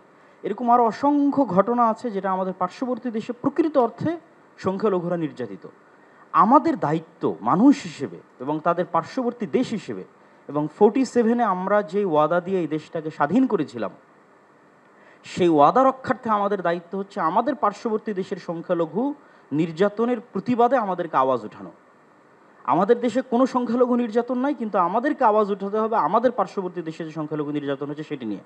এই জন্য আমি আহ্বান জানাবো আমাদের মাননীয় প্রধান উপদেষ্টার প্রতি যে তিনি যেন এই বিষয়টির প্রতি দৃষ্টি দেন, এবং সবাই আপনার সাথে আছে। গতকাল রাজনৈতিক দলগুলোকে দেখেছেন, আজকে ধর্মীয় নেতাদের দেখছেন, সকলেই আপনার সাথে আছে এবং আপনার হাতকে মজবুত করার জন্য দেশে যে জাতিগত ঐক্য তৈরি হয়েছে, এটিকে আপনি সাহস হিসেবে ধরে নিন। ধরে নিয়ে আপনি আমাদের দেশের স্বাধীনতা এবং সার্বভৌমত্ব রক্ষার জন্য আন্তর্জাতিক জগতে ফাইট করেন। এবং আমাদের যে বন্ধু রাষ্ট্রগুলো আছে, সার্ককে শক্তিশালী করে, আমাদের বন্ধু রাষ্ট্রকে শক্তিশালী করে, যারা পাল্টা আমাদের উপর মিথ্যা অপবাদ দিয়ে আমাদেরকে ছোট করতে চাচ্ছে, তাদের সামনে আমাদের দেশের এই সাহস এবং সম্প্রীতিকে আপনি তুলে ধরুন। ধন্যবাদ। এতটুকুই আমি আপনার কাছে দাবি জানাবো। Thank you. সর্বপ্রথম আল্লাহ রব্বুল আলমিনের শুকর আদায় করছি। আল্লাহ তালা আমাদেরকে এই গুরুত্বপূর্ণ একটা বিষয় নিয়ে ফিকির করতে বসার তৌফিক নসিব করেছেন। এরপর মাননীয় প্রধান উপদেষ্টা সহ বাকি সকলের শুকরিয়া আদায় করছি। আমি সংক্ষেপে যে কথাটা বলতে চাই, আমার নাম আব্দুল মালেক, বাইতুল মুকাররম জাতীয় মসজিদের খতিব এবং দেশের একটি প্রতিষ্ঠান মার্কাজুদ দাওয়া আল ইসলামিয়া ঢাকা, এই প্রতিষ্ঠানের শিক্ষা বিভাগীয় প্রধান। যে কথাটি আমি বলতে চাচ্ছি সেটা হলো, সম্প্রীতি যদি আমরা চাই, আছে আলহামদুলিল্লাহ, এটাকে যদি বাকি রাখতে চাই, তাহলে সম্প্রীতি যারা নষ্ট করে সেই বিষয়ে আমাদেরকে নমনীয়তার সাথে অনমনীয় ব্যবস্থা গ্রহণ করতে হবে। এখন যে সংখ্যালঘুর কথা আমরা বারবার বলছি না, ইসলামের শিক্ষা কি? ইসলাম বলে, আবু বকর রাদিয়াল্লাহু তাআলা আনহু প্রথম খলিফা নবী করিম সাল্লাল্লাহু আলাইহি ওয়াসাল্লামের, উনি বলেছিলেন, তোমাদের মাঝে যে সবচেয়ে বেশি শক্তিশালী সে আমার কাছে দুর্বল যদি সে জালেম হয়, আর যে সবচেয়ে দুর্বল সে আমার কাছে সবচেয়ে বেশি শক্তিশালী যদি সে মজলুম হয়। এটা হলো বিষয়। জালিম এবং মজলুম, মজলুম যেই হোক তার পক্ষে আমাকে থাকতে হবে, আর জালিম সে যত বড় হোক, যত সংখ্যাগরিষ্ঠ যা যা তার থাকুক, তাকে জুলুম থেকে বিরত রাখা এটা দায়িত্ব। তথ্য সন্ত্রাস এটাকে যদি নিয়ন্ত্রণ না করা হয় তো আমরা সম্প্রীতি ঠিক রাখবো কীভাবে? সম্প্রীতি আছে, তাও এখানে তথ্য সন্ত্রাস করে পেরেশানি করা হবে। এটার ব্যাপারে অনমনীয় হতে হবে তথ্য সন্ত্রাসের বিষয়। আর আরেকটা গুরুত্বপূর্ণ বিষয় বলতে চাচ্ছিলাম, আমাদের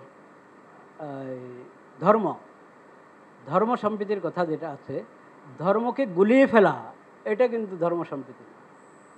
ধর্মের অপব্যাখ্যা, একটা ধর্মে একটা জিনিস নাই, সেটাকে ওই ধর্মের উপরে চাপিয়ে দেওয়া হলো, অন্যদেরকে খুশি করার জন্য নিজের ধর্মের মধ্যে বাড়ানো কমানো হলো, এটার নাম কখনো ধর্ম সম্প্রীতির বিষয় না। প্রত্যেক জিনিসকে স্ব জায়গায় রাখতে হবে, এবং স্ব জায়গায় রাখলেই যথাযথ ফায়দা আমরা পাবো। আল্লাহ তাআলা আমাদেরকে তৌফিক দান করেন। ওয়া আখিরু দাওয়ানা আলহামদুলিল্লাহ। আউযু বিল্লাহি মিনাশ শাইতানির রাজিম। বিসমিল্লাহির রহমানির রহিম। ইয়া আইয়ুহান নাসু ইত্তাকু রাব্বাকুম আল্লাযী খালাকাকুম মিন নাফসিন ওয়াহিদা। আল আয়া। ভূমিকা ছাড়া বলছি, আল্লাহ তাআলা সমস্ত মানব জাতিকে সম্বোধন করে বলেন, হে মানব সকল, তোমাদের সকলকে আমি একজন মানব থেকে সৃষ্টি করছি। সেই মানব হলেন হযরত আদম আলাইহিস সালাম। আমরা সকলেই আদম সন্তান হিসাবে আমরা সবাই ভাই ভাই। আমরা যে ধর্মেরই হই না কেন, আদম সন্তান হিসাবে বংশগতভাবে আমরা ভাই ভাই। ভাই ভাই হিসাবে বাংলাদেশে সকলে মিলেমিশে আমরা চলি, সহাবস্থান। আজকে আমাদের ভাইয়েরা সবাই আসছেন এখানে, বিভিন্ন ধর্মের সবাইকে আজকে স্বাগত জানাই, ধন্যবাদ জানাই আমাদের প্রধান উপদেষ্টা, অন্যান্য উপদেষ্টা বৃন্দকে। এবং সাম্প্রদায়িক সম্প্রীতির কথা অনেক বলা হয়েছে। আমরা সাম্প্রদায়িক সম্প্রীতির জন্য নিজেরা চেষ্টা করেছি, এবং আমরা আমাদের কোনো কোনো এলাকাতে অনেক অমুসলিম ভাইয়েরা বসবাস করেন, তারা আমাদের সাথে একই মর্যাদা, একই সাথে থাকেন। আমরা এক ভাই বলেছেন, আলিফ হত্যার পরে আলহামদুলিল্লাহ এখানে কোনো দুর্ঘটনা ঘটে নাই। ওদিকে কোন জেলার মধ্যে দুইজন হাফেজে কোরআনকে নির্মমভাবে এই সংখ্যালঘু ভাইয়েরা হত্যা করেছে, তো সারা দেশে শান্ত পরিবেশ ছিল। এই জন্য সবাইকে ধন্যবাদ। তবে দেশের সম্প্রীতি নষ্ট করার জন্য, ঐক্য নষ্ট করার জন্য, দেশের বিরুদ্ধে যারাই ষড়যন্ত্র করবে তাদেরকে কঠিন হাতে দমন করতে হবে ঐক্যবদ্ধভাবে। আমরা হেফাজতে ইসলাম এবং সমস্ত উলামায়ে কেরাম সরকারের সাথে আছি, যে কোনো সহযোগিতা করার জন্য আমরা প্রস্তুত থাকবো ইনশাআল্লাহ। সবাইকে ধন্যবাদ। আসসালামু আলাইকুম ওয়া রাহমাতুল্লাহ। قال تعالى تعاونوا على البر والتقوى ولا تعاونوا على الإثم والعدوان. صدق الله العظيم. وقال رسول الله صلى الله عليه وسلم حب الإيمان الوطن حب الإيمان. صدق رسول الله صلى الله عليه وسلم. আজকের এই মহতী অনুষ্ঠানে যে বাংলাদেশের সমস্ত ধর্মীয় নেতারা, গুরুরা এবং আমাদের ওলামায়ে কেরাম, এদেশে 92% মুসলমান বসবাস করে এবং 6 থেকে 7% হিন্দু সম্প্রদায় বসবাস করে, বৌদ্ধ খ্রিস্টানরা বাকিরা। এখানে যে ইসলামের শিক্ষা, হুব্বুল ওয়াতন মিনাল ঈমান, এই হাদিস স্পষ্ট ঘোষণা করতে যে আমার দেশ, আমার মাটি, আমার জন্মভূমি, এটাকে ভালোবাসা ঈমানের অঙ্গ। এবং আমি যে বলছি প্রথম কোরআন শরীফের আয়াত, তাআওয়ানু আলাল ইসমি ওয়াল উদওয়ান, তোমরা ভালো কাজের সহযোগিতা করো, নেক কাজের সহযোগিতা করো, খারাপ কাজ থেকে ফিরে থাকো। আমাদের এই দেশটা দ্বিতীয় বৃহত্তম মুসলিম দেশ জনসংখ্যার দিক থেকে, কিন্তু এই দেশে সাম্প্রতিক সম্প্রদায়, অর্থাৎ আমরা হিন্দু, খ্রিস্টান, বৌদ্ধ, মুসলমান, আমরা সব একভাবে আছি, একই আমরা পরিবার, যেটা আপনি বারবার বলছেন আমাদের প্রধান উপদেষ্টা, আমাদের একই পরিবার। এখানে কার কোনো ধর্মীয় পরিচয় না, সে এই দেশের নাগরিক, এই দেশের সে সব কিছু এখানে থাকবে। কিন্তু বর্তমান যে পর্যায়ে আমাদের পার্শ্ববর্তী দেশকে দেখতেছি ভারত, যে তারা বিভিন্নভাবে এখানে উস্কানি দিচ্ছে, বিভিন্নভাবে ওখানে ওই যে আপনার ফ্যাসিস্ট হাসিনা সরকার ওখানে আছে, ওখানে বসে সব ষড়যন্ত্র করে কিভাবে দেশটাকে ধ্বংস করা যায়, কিভাবে দেশটাকে ক্ষতি করা যায়, এইটা সে করতেছে ওখানে বসে। এটা আমি আপনার মাধ্যমে অনুরোধ করব যে ভারত সরকারকে চাপ দেওয়া উচিত, তাকে তার বিচার বাংলার মাটিতে হবে, তাকে যেন ফেরত দেয়, কারণ সব ষড়যন্ত্র মূল হয়েছে সে। এখানে কোনো আমার হিন্দু খ্রিস্টান বৌদ্ধ ভাইরা সবাই বলতেছেন এখানে কোনো নির্যাতন হচ্ছে না, কোনো কিছু হচ্ছে না, কিন্তু মিডিয়াগুলো ভারতের অন্যান্য তারা আমাদের একটা মিথ্যা প্রচার করে, মিথ্যা সম্পূর্ণ মিথ্যা, সেখানে আমাদের বিব্রত করতেছে। আমরা সবাই এক, যেটা আমার পূর্ববর্তী ভাইরা বলছে যে আপনার দুর্গাপূজার সময় আমাদের ছাত্ররা, মাদ্রাসা ছাত্র, তারা সব জায়গায় পাহারা দিচ্ছে। এমনকি যে আপনি জানেন যে আমাদের চরবনি ইউনিয়ন বিশাল ইউনিয়ন, আমরা সেখানে মণ্ডপ করে দিছি। হিন্দুরা সবাই বলছে যে তারা যে চরবনায় কোনো আমাদের আইন শৃঙ্খলা রক্ষার দরকার নাই, এখানে পুলিশ দরকার নাই, আনসার দরকার নাই, বিডিআর দরকার নেই, কেন মানে এখানে চরবনায় হুজুরাই আমাদের জন্য হচ্ছে। সেহেতু আমি আশা করি আমাদের উপদেষ্টা আছেন, প্রধান উপদেষ্টা এখানে আছেন, এই ব্যাপারে কঠোর ভূমিকা লাগে আন্তর্জাতিকভাবে, জাতিসংঘে, সব জায়গায়। এই যে ভারত আমাদেরকে অসুস্থিতে রাখছে, এটাকে আপনি যথাযথভাবে ব্যবস্থা নেবেন, কারণ আপনি আন্তর্জাতিক মানের সব জায়গায় গ্রহণযোগ্যতা আছে, আপনি শান্তিতে নোবেল পুরস্কার পেয়েছেন, এটা আমাদের গর্ব।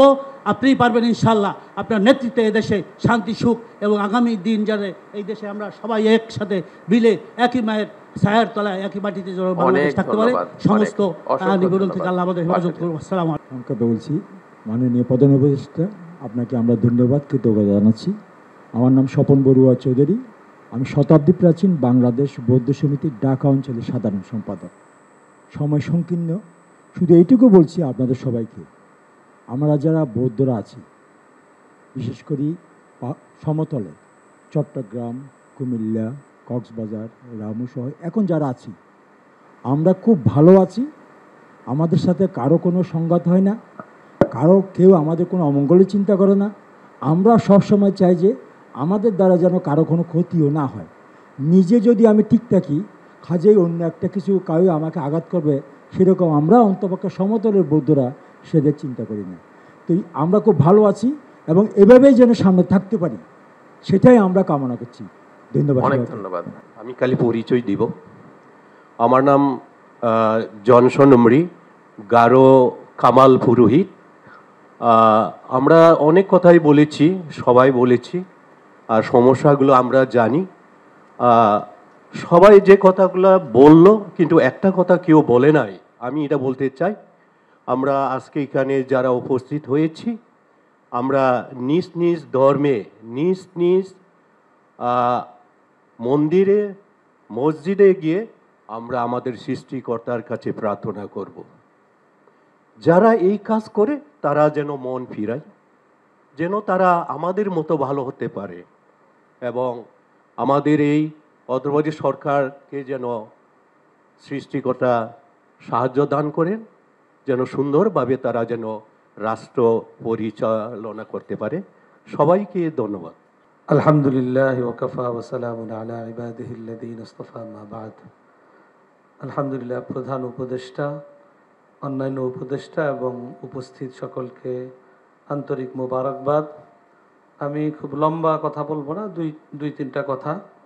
এক নম্বর কথা হইল যে আমরা ছোট থেকে একেবারে বাংলাদেশের স্বাধীনতার পর থেকে নিয়ে এই পর্যন্ত যা দেখছি, আমাদের দেশে ধর্মীয় সম্প্রীতির মধ্যে কোনো বড় ধরনের কোনো সমস্যা আছে এটা আমরা কখনো দেখিনি। যতটুকু আমরা বারবারই উপলব্ধি করেছি বিভিন্ন সময় বিভিন্ন কারণে, এটাকে সামনে এনে এর পিছনে অন্য কিছু উদ্দেশ্য থাকে, সেই উদ্দেশ্য সাধনেই এই বিষয়টাকে সামনে আনা হয়। এজন্য আমি রাষ্ট্রের, বিশেষ করে আমাদের গোয়েন্দা বিভাগ, তাদের মাধ্যমে বিষয়গুলা রাষ্ট্রের সর্বোচ্চ ব্যক্তির কাছে দ্রুত সময়ের মধ্যে সেই সমস্যাগুলা চিহ্নিত হয়ে তার প্রতিকারের জন্য যদি কঠোর ব্যবস্থাপনা গ্রহণ করা হয়, তাহলে এই ধরনের সমস্যা বারবার আসবে না।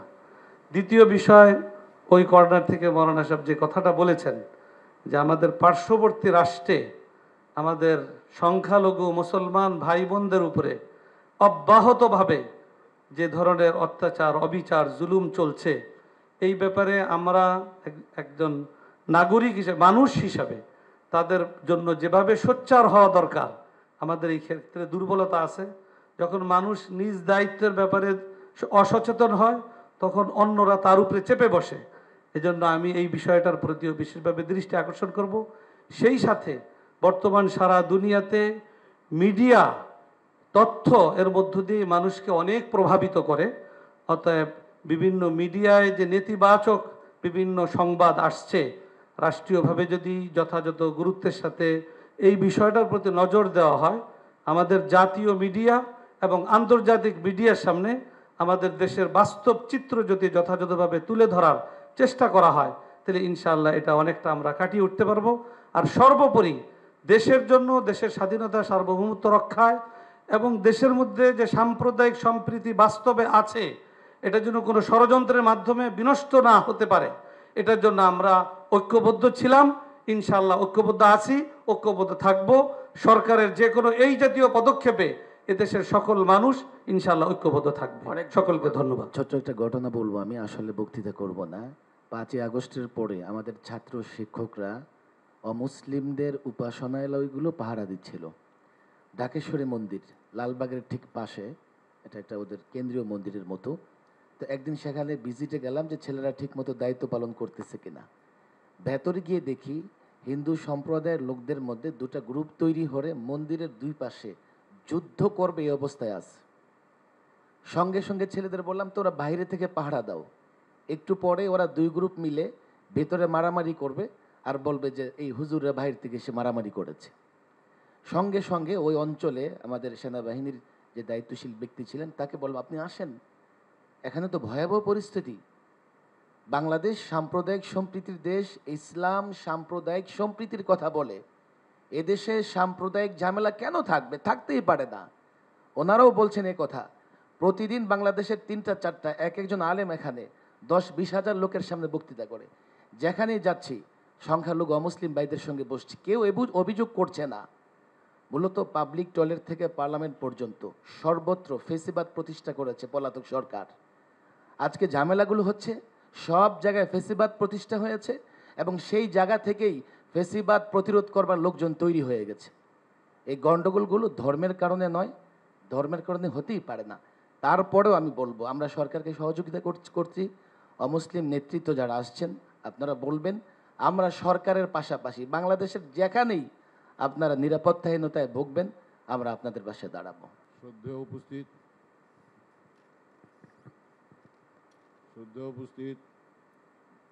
শ্রদ্ধেয় ব্যক্তিবর্গ, আমার পরিচয় হচ্ছে আমি সিদ্ধেশ্বরী কালী মন্দিরের সেবায়েত এবং পুরোহিত। আমার একটা ছোট্ট পরিচয় দিই, এতে কেউ আমাকে ভুল বুঝবেন না। সেই ছোট্ট পরিচয়টা হচ্ছে স্বাধীনতা যুদ্ধকালীন চলাকালের অবস্থায় আমাকে সিদ্ধেশ্বরী মন্দির থেকে একবার আর্মিরা চোখ ধরে নিয়ে গিয়েছিল এবং মন্দিরের 2 সাইডে 2টা ডিনামাইট পুঁতেছিল। তো ডিনামাইট দুটো আমি দেখতে পাইনি, চোখ বাঁধা অবস্থায় নিয়ে গেল। নবীনগর কানে শুনতেছি, কিন্তু নবীনগর কিন্তু তখন আমি চিনি না, তখন সেটা ক্যান্টনমেন্ট। 4.5 ঘন্টা পরে আমি ওই যে বলে যে রাখে আল্লাহ মারেকে আর রাখে কৃষ্ণ মারেকে, ঠিক একই রকম ঘটনাটা ঘটেছিল। ওই সময় আমার মতন একটা হিন্দু পুরোহিতকে ধরে নিয়ে যাওয়ার পরে যে আমাকে আবার অক্ষত অবস্থায় মন্দিরে ফিরিয়ে আনিয়ে দিবে, এটা অত্র এলাকার আমার পিতৃবয়সী যারা ছিলেন, আমার ছোটোবেলায় আমি পিতৃকে হারিয়েছি, পিতৃবয়সী যারা ছিলেন তারা আমাকে বললেন, আমার কান্না সেজেছে সেই জন্য যে পশুর মধ্যেও মনুষ্যত্ব আছে, কিন্তু আমি যে মানুষ বা আমরা যে মানুষ আমাদের ভিতরে মনুষ্যত্ব নাই। যদি মনুষ্যত্ব থাকতো তাহলে দেশের যে সর্বনাশগুলি হলো এগুলি সব আমাদের সম্পদ। আমাদের হিন্দু মুসলিম বৌদ্ধ খ্রিস্টান প্রত্যেকের একটা বিন্দুর থেকে সেই অর্থ উপার্জনকারী সম্পদগুলোকে করা হয়েছিল, কিন্তু এরা কারা নষ্ট করলো সেটা আপনারা সবাই জানেন, আমিও জানি, আপনারা সবাই জানেন। তো আমি 9 নম্বর সেক্টরের ফ্রিডম ফাইটার ছিলাম। স্বাধীনতার পরে বহু দেখেছি, এখনও দেখতেছি, কিন্তু আমি একটা কথাই বলবো, প্রত্যেকের ভিতরে সংসারের মধ্যে নিজের পরিবারের মধ্যে ছোটদেরকে আগে শিক্ষা দেন যে ও হিন্দু ও মুসলিম নও, ও তোমার প্রতিবেশী ভাই, ও তোমার। আমার ছোটোবেলায় আমার মাকে বলছিল, আমি ছোটোবেলায় বাবা মারা যাওয়ার পর আমাকে বলছিল যে এই যে মেয়েরা সিদ্ধেশ্বরী ডিগ্রি কলেজে আমি লেখাপড়া করেছি, তারপরে তেজগাঁও পলিটেকনিকে আমি একজন অটোমোবাইল মেকানিক্যাল ইঞ্জিনিয়ার। কিন্তু আমি ছোটোবেলা শিক্ষকতার পরে আমি সৌদি আরব গিয়েছিলাম, অনেক কথা, এগুলো বলার দরকার নেই। তো তারপরে আমি এই সিদ্ধেশ্বরী মন্দির আমাদের পূর্বপুরুষ প্রতিষ্ঠাতা, এটা 553 বছরের বয়সের মন্দির, এখনও আমরা আসি, এটা পাপ করে থাকি না পুণ্য করে থাকি জানি না, এখনও সেবায়িত হিসেবে পূজারী হিসেবে আসি। তো মা বলতো যে নিজের মার পেটের বোনের মতো দেখবে, অন্য কোনো দৃষ্টিতে দেখবে না, এবং মেয়েদেরকেও বলতো যে নিজের মার পেটের ভাইয়ের মতো দেখবে, অন্য চিন্তা করবে না। ঠিক সেই রকম চিন্তায় যদি আমরা সবাই চলি, তাহলে কখনো কোথাও কোনো ধর্মবিদ্বেষ, তিক্ততা, হিংসা, মারামারি এগুলো কিচ্ছু থাকবে না। কিন্তু আমি সবাইকে হাত জোড়ে অনুরোধ করব যে আমরা যেহেতু এই দেশে আমাদের জন্ম, এদেশে আমাদের মৃত্যু, এটা আমার দেশ, এটা আমার মাতৃগর্ভ, এখান থেকে আমরা কোথাও যাব না, এবং সবাই মিলে এক আত্মা, এক মন, এক চিন্তায় বসবাস করব। এটি আমার কথা। আমার নাম শেখরলাল গোস্বামী। আবার বলছি, মাননীয় উপস্থিত অতিথিবৃন্দদেরকে নমস্কার এবং প্রধান উপদেষ্টাকেও নমস্কার দিয়ে আমার বক্তব্য অনেক অনেক ধন্যবাদ আপনাকে। এখন খুবই সংক্ষেপে, কারণ স্যারের চলে যাওয়ার সময় হচ্ছে, উনাকে দেন। ধন্যবাদ মাননীয় প্রধান উপদেষ্টা মণ্ডলী, আজকের আয়োজনে উপস্থিতি। আসলে কথা সব এসে গিয়েছে এবং অনেক লম্বা কথা হয়েছে, এজন্য আমি আর লম্বা কোনো বক্তব্য বা আলোচনা করতে যাচ্ছি না। এখানে আজকে যে আয়োজন, এটা একটা ইউনিক আয়োজন, করে সন্দেহ নেই। ধর্মীয় নেতৃবৃন্দদেরকে নিয়ে জাতীয় পর্যায়ে একটা প্রতিনিধি দল যদি করা যায়, তাহলে এই বিষয়গুলো হয়তো পরবর্তীতে কিভাবে সমাধান করা যাবে এটা করা যেতে পারে। আর দেশে আমরা জানি যে আমাদের মসজিদগুলোতে জুমার খুতবা হয়, অন্যান্য ধর্মের যে সমস্ত উপাসনালয়গুলো আছে সেগুলোতে সাধারণ পাবলিকদেরকে অ্যাড্রেস করা হয়। সেক্ষেত্রে আমরা আশা করব প্রত্যেক ধর্মের যারা নেতৃবৃন্দ রয়েছেন তারা মানুষদেরকে এই অ্যাড্রেস করবেন যে আসলে ধর্মীয় সম্প্রীতির জন্য সবাই বজায় রাখে, এবং এটার জন্য জাতীয় পর্যায়ে আমাদের পক্ষ থেকে একটা নির্দেশনা, সরকারের পক্ষ থেকে একটা নির্দেশনা আসে। এরপরে যে বিষয়টি অত্যন্ত গুরুত্বপূর্ণ, সেটা হলো মিডিয়াগুলোতে সম্প্রীতি সংলাপ একটা ব্যবস্থা করা যেতে পারে কিনা, সেটা আমাদের একটা প্রস্তাব আছে, যাতে করে সেটা করা যেতে পারে। আর সর্বশেষ যে বিষয়টি আমি দৃষ্টি আকর্ষণ করব, সেটা হচ্ছে আসলে এই দেশে সহিংসতা, অনেকে বলেছেন আমরা অনেক সহিংসতা দেখতে পাচ্ছি বা দেখছি, সহিংসতা আমরা দেখি নাই, তবে আমরা একটা সহিংসতা দেখেছি, সেটা হচ্ছে যখন অ্যাডভোকেট সাইফুল ইসলামকে হত্যা করা হয়েছে। আমি মনে করে থাকি যে আমাদের সকলের দাবি হচ্ছে যে দ্রুত ট্রাইব্যুনালে এর জন্য বিচার হয়। অনেক ধন্যবাদ। বলতে চেয়েছিলেন। শুভ সন্ধ্যা। আমি বুদ্ধানন্দ মহাতেরো, সহসভাপতি বাংলাদেশ বুদ্ধিস্ট ফেডারেশন এবং উপাধ্যক্ষ আন্তর্জাতিক বৌদ্ধ বিহার। আমি প্রথমেই আমাদের চট্টগ্রামের সন্তান, নোবেল লরিয়েট, আমি ডক্টর মোহাম্মদ ইউনুস সাহেবের প্রতি অভিনন্দন জানাচ্ছি। আমরা গৌরবান্বিত। তো আজকে আমরা এখানে উপস্থিত হয়ে একটি কথা বলতে চাই যে যারা মহামানব গৌতম বুদ্ধের জীবন সম্পর্কে গবেষণা করেন তারা অবশ্যই জানেন, গৌতম বুদ্ধ ধর্মপ্রচার করতে গিয়ে তার ধর্মপ্রচারের সময় এক ফোঁটা রক্তপাত হয়নি। তিনি শান্তি, অহিংসা, সাম্য, মৈত্রীর মাধ্যমে তিনি ধর্মপ্রচার করেছিলেন। আমরা তারই অনুসারী। আমরা সবসময় বুদ্ধের অহিংসা, সাম্য নীতিতে বিশ্বাসী। এদেশে অষ্টম থেকে দ্বাদশ শতাব্দীতে পাল রাজারা প্রায় 750 বছর শাসন করেছিলেন। সেই শাসন আমলকে বলা হচ্ছে স্বর্ণযুগ, কারণ সেখানে কোনো সাম্প্রদায়িকতা ছিল না, সবাইকে নিয়ে শান্তিপূর্ণ অবস্থান করেছিলেন, মানুষ সুখে শান্তিতে বসবাস করেছিলেন। আমরা চাই এই বাংলাদেশে সেই আবহমান কাল থেকে আমরা এই দেশে যেন যে ঐতিহ্য সংস্কৃতি আমরা বজায় রেখে এসেছি, এখন আমরা সেই দিক থেকে আমরা চাই আমাদের বাংলাদেশের সবাই, সকল হিন্দু, মুসলিম, বৌদ্ধ, খ্রিস্টান সবাই আমরা একত্রে বসবাস করব। আমাদের মাননীয় প্রধান উপদেষ্টা মহোদয় বলেছেন বাংলাদেশের সকল মানুষ একটি পরিবারের সন্তান। আমরাও কিন্তু সেটাই বিশ্বাস করি, একটি পরিবারে আমরা বসবাস করব। সবাইকে আমরা যে কোনো মানুষকে আমরা হিংসা করব না, সবাই আমরা সম্প্রীতির মাধ্যমে বসবাস করব, এটাই আমাদের কাম্য। তো আমি আরেকটা কথা বলতে চাচ্ছি সংক্ষেপে, যে গৌতম বুদ্ধ বলেছেন শত্রুতার মাধ্যমে কখনো শত্রুতা প্রশমিত হয় না, মৈত্রী, দয়া, ভালোবাসা দিয়েই জয় করতে হয়। ধন্যবাদ, এটাই গৌতম অসংখ্য বুদ্ধের ধন্যবাদ। বাণী। সবাইকে ধন্যবাদ। এখানে দেন মৌলানা জুনায়েদ আল হাবিব। বিসমিল্লাহির রহমানির রহিম। গণপ্রজাতন্ত্রী বাংলাদেশ সরকারের প্রধান উপদেষ্টা, আপনাকে অসংখ্য ধন্যবাদ। আজকে বিভিন্ন ধর্মের এবং শীর্ষস্থানীয় ওলামায়ে কেরামকে একসাথে করে এখানে আলোচনার সুযোগ দেওয়ার জন্যে। কথাবার্তা সকলেই বলেছেন, আমি শুধু একটা কথা স্মরণ করে দিতে চাই। এই পেশিবাদ সরকারের পতনের পরে সর্বপ্রথম বাংলাদেশকে অকার্যকর রাষ্ট্রে পরিণত করার জন্যে যে ট্রাম্প কার্ডটি ব্যবহার করেছিলেন সেটা হলো সংখ্যালঘুদের উপর নির্যাতন। কিন্তু বেশি না, আমার মনে হয় 48 ঘন্টা পার হওয়ার পরে দিবালোকের নিয়ে পরিষ্কার হয়েছে যে কোথাও সংখ্যালঘুদের উপর নির্যাতন হচ্ছে না। আমার দেশের বাড়ি ব্রাহ্মণবাড়িয়া, সেখানে যাওয়ার পরে ব্রাহ্মণবাড়িয়া শহরে একটা বিশাল মিছিল দেখলাম সংখ্যালঘুদের। হযরত মাওলানা সাজদুর রহমান সাহেব সহ ওলামায়ে কেরামকে নিয়ে বসে আমি মোটর সাইকেল দিয়ে গোটা জেলার ভিতরে যতগুলি হিন্দুদের, অন্যান্য ধর্মাবলম্বীদের উপাসনালয়, তাদের স্থাপনা আছে, সবগুলোকে ভিজিট করাইছি। বিকালবেলা এসে সাংবাদিকদের সামনে তাদের লোকজনকে নিয়ে এসে সেখানে ব্রিফিং করা হয়েছে, কোথাও নির্যাতন হচ্ছে না। 2 নম্বর কথা যেটা বলতে চাই, বাংলাদেশে বর্তমান যে পরিস্থিতি আজকে, যেটা নিয়ে আপনাকে পেরেশানি ভোগ করতে হচ্ছে, বসতে হচ্ছে, কেন, কোথায় থেকে সেটা হয়েছে?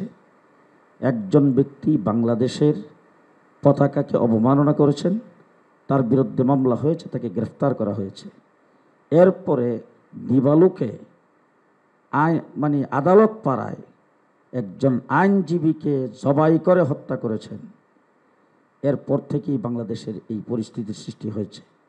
এইটাকে পুঁজি করে পরাজিত শক্তি ভারতে বসে বাংলাদেশের স্থিতিশীলতাকে অস্থিতিশীল করার চেষ্টা করছেন।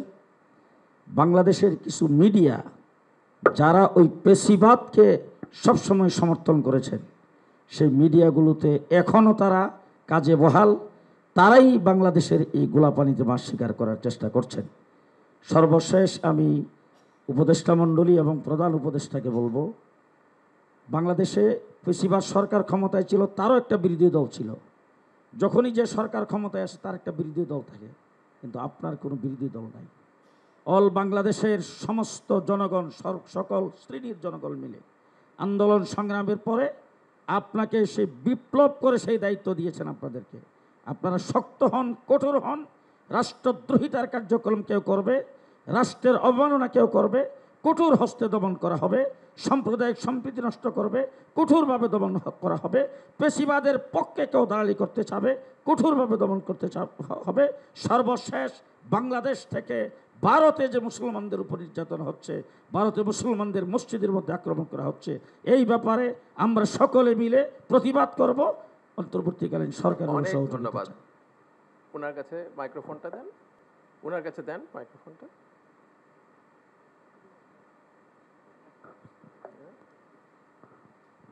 আজ অত্যন্ত গুরুত্বপূর্ণ একটা বৈঠক। আমাদের বাংলাদেশের সম্মানিত প্রধান উপদেষ্টা, যাকে নিয়ে আমরা গর্ব করি, যিনি শান্তি পুরস্কার প্রাপ্ত, চট্টগ্রামের কৃতি সন্তান, বাংলাদেশের এই মাটির মানুষ, ওনার আহ্বানে আজকে আমরা এখানে যারা এসেছি সবাই অভিজ্ঞ বিভিন্ন প্রতিষ্ঠান, শিক্ষা প্রতিষ্ঠান, ধর্মীয় প্রতিষ্ঠান, সামাজিক কর্মকাণ্ডের মধ্যে নিজেকে নিয়োজিত রেখেছেন। এবং এখানে যারা এসেছেন প্রত্যেকটা মানুষ অত্যন্ত গুরুত্বপূর্ণ। আমি প্রধান উপদেষ্টাকে আন্তরিকভাবে মৈত্রীচিত্তে আশীর্বাদ জানাচ্ছি, উনি দীর্ঘজীবী হোক। ওনার সুন্দর চিন্তাধারা, ভবিষ্যৎ পরিকল্পনা যেন সবাইকে নিয়ে বাস্তবে রূপায়িত করতে পারে, সেই শক্তি, সাহস, বুদ্ধি, মেধা ওনার মধ্যে জাগ্রত থাকুক। এখানে যারা এসেছেন প্রত্যেকের কথা এত ভালো লেগেছে, বলার অপেক্ষা রাখে না।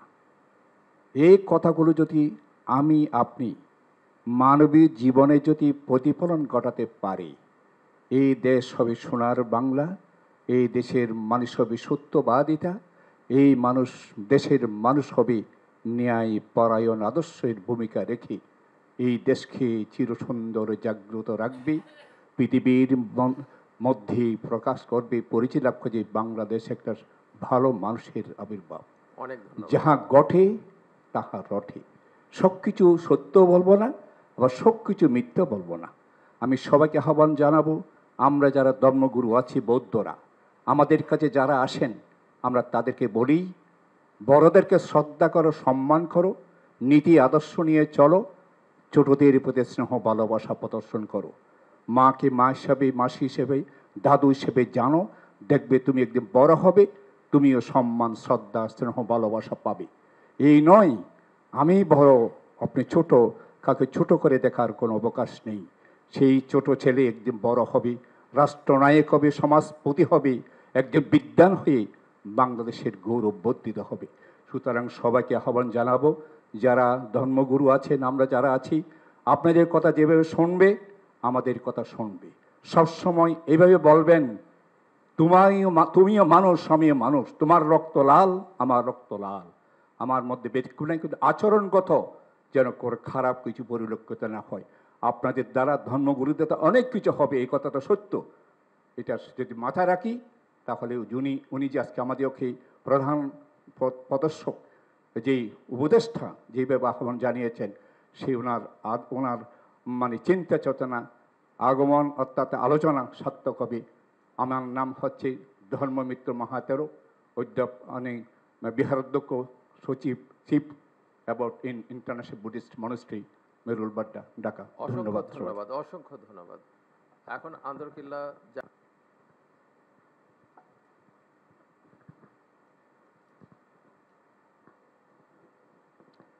বিসমিল্লাহির রহমানির রহিম।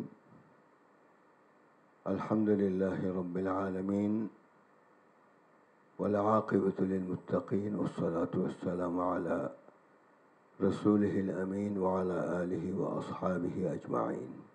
আম্মা বা'দ। আমরা আজ আমাদের বাংলাদেশের গৌরব, আমাদের প্রধান উপদেষ্টা, সম্মানিত ব্যক্তি এবং ওনার সহকর্মীবৃন্দ, হাজরাত উলামায়ে কেরাম, বিভিন্ন ধর্মীয় গুণীজন, সবাইকে সালাম দিচ্ছি, আসসালামু আলাইকুম ওয়া রাহমাতুল্লাহ। আমি এখনই আপনাদের ডাকে হাজির হয়েছি, কেন আমি খবর পেয়েছি প্রায় 12:30টার সময়, আসতে সময় লেগেছে, এই জন্য আমি আসলে দুঃখিত। আশা করি আপনারা সবাই ক্ষমার দৃষ্টিতে দেখবেন। আজকে বাংলাদেশের যে পরিস্থিতি আমরা লক্ষ্য করছি, আসলে এটা খুবই বেদনাদায়ক এবং এটা অন্তত এ দেশের জন্য এই কাজগুলি মানায় না। তা আমরা ইসলামের সৌন্দর্য সবাইকে বুঝাবার জন্য মাঠে ময়দানে আছি এবং ঐক্যকে মজবুত করে রাখার জন্য আমরা সকলকে সে প্রেরণা দেই এবং তাদেরকে উৎসাহ দেই। কারণ আমার আন্দরকিল্লা মসজিদের কাছেই হলো চট্টগ্রামের সবচেয়ে বড় পূজা মণ্ডপ। প্রত্যেক জুমায় আমি মানুষকে, মুসাল্লিদেরকে অনুরোধ করি যেন প্রত্যেকের ধর্ম প্রত্যেকে পালন করতে পারে, সেই সুযোগ সবাইকে দিতে হবে। এবং আমাদের ঐতিহ্যশাহী মসজিদ, যেটার বয়স হলো প্রায় 500 বছর আগের, এই মসজিদের মুসাল্লিদের থেকে আজ পর্যন্ত কোনো অপ্রীতিকর ঘটনা আমরা ঘটেছে এটা দেখিনি। এবং হিন্দু ভাইদেরকেও আমরা সেখানে নিরাপদ থাকার জন্য আমরা তাদেরকে পরামর্শ দিয়েছি এবং আমরাও চেষ্টা করেছি কোনো রকমের বিশৃঙ্খলা যেন এই দেশে না হয়, কারণ এই দেশ নতুন করে পেতে অনেক মায়ের কোল খালি হয়েছে, অনেক সন্তান ভবিষ্যৎ যাদের উপরে মা বাবার ছিল, আকাঙ্ক্ষা ছিল, তারা আজ পৃথিবীতে নাই। তারা নিজের জীবনের বিনিময়ে, রক্তের বিনিময়ে আমাদেরকে নতুন বাংলাদেশ উপহার দিয়েছে। এই দেশকে হেফাজত করা আমাদের প্রত্যেকের দায়িত্ব। আমরা যদি দায়িত্ব পালন না করি, আইন্দাল্লাহ, আল্লাহর দরবারে প্রথম জবাব দেওয়া লাগবে। এই জন্য প্রধান উপদেষ্টা মহোদয়কে আমি বলবো, আশ্বাস দিব, ইনশাআল্লাহ বাংলাদেশের উন্নয়নের জন্য, হেফাজতের জন্য, সবকে একত্রিত করার জন্য সরকার যে পদক্ষেপ নেয়, চট্টগ্রামবাসী আপনার সাথে আছে। যে কোনো মূল্যে আমরা আপনার সাথে থাকব ন্যায় প্রতিষ্ঠার জন্য। অন্যায় কাজে আমরা কোনো দিন কাউকে সহযোগিতা করি নাই, করবও না। এটি হলো ইসলামের আইন, তাআওয়ানু আলাল বিররি ওয়াত তাকওয়া ওয়া লা তাআওয়ানু আলাল ইসমি ওয়াল উদওয়ান। ভালো কাজে সহযোগিতা করে, এটা আল্লাহর আদেশ। অসৎ কাজ থেকে বিরত থাকো, এটাও আল্লাহর আদেশ। এই জন্য আমরা আমাদের মন থেকে আজ বলছি, প্রধান উপদেষ্টা আমাদের চট্টগ্রামের গৌরব। আমিও আপনাদের চট্টগ্রামের বড় মসজিদের খেদমতে আছি। আশা করি আপনার ন্যায় কোনো কাজের জন্য, বাংলাদেশকে হেফাজতের জন্য যে কোনো সময় ডাক দিবেন, আমরা উপস্থিত হব ইনশাআল্লাহ। ধন্যবাদ। আমাদের অলরেডি আমাদের পরবর্তী প্রোগ্রামে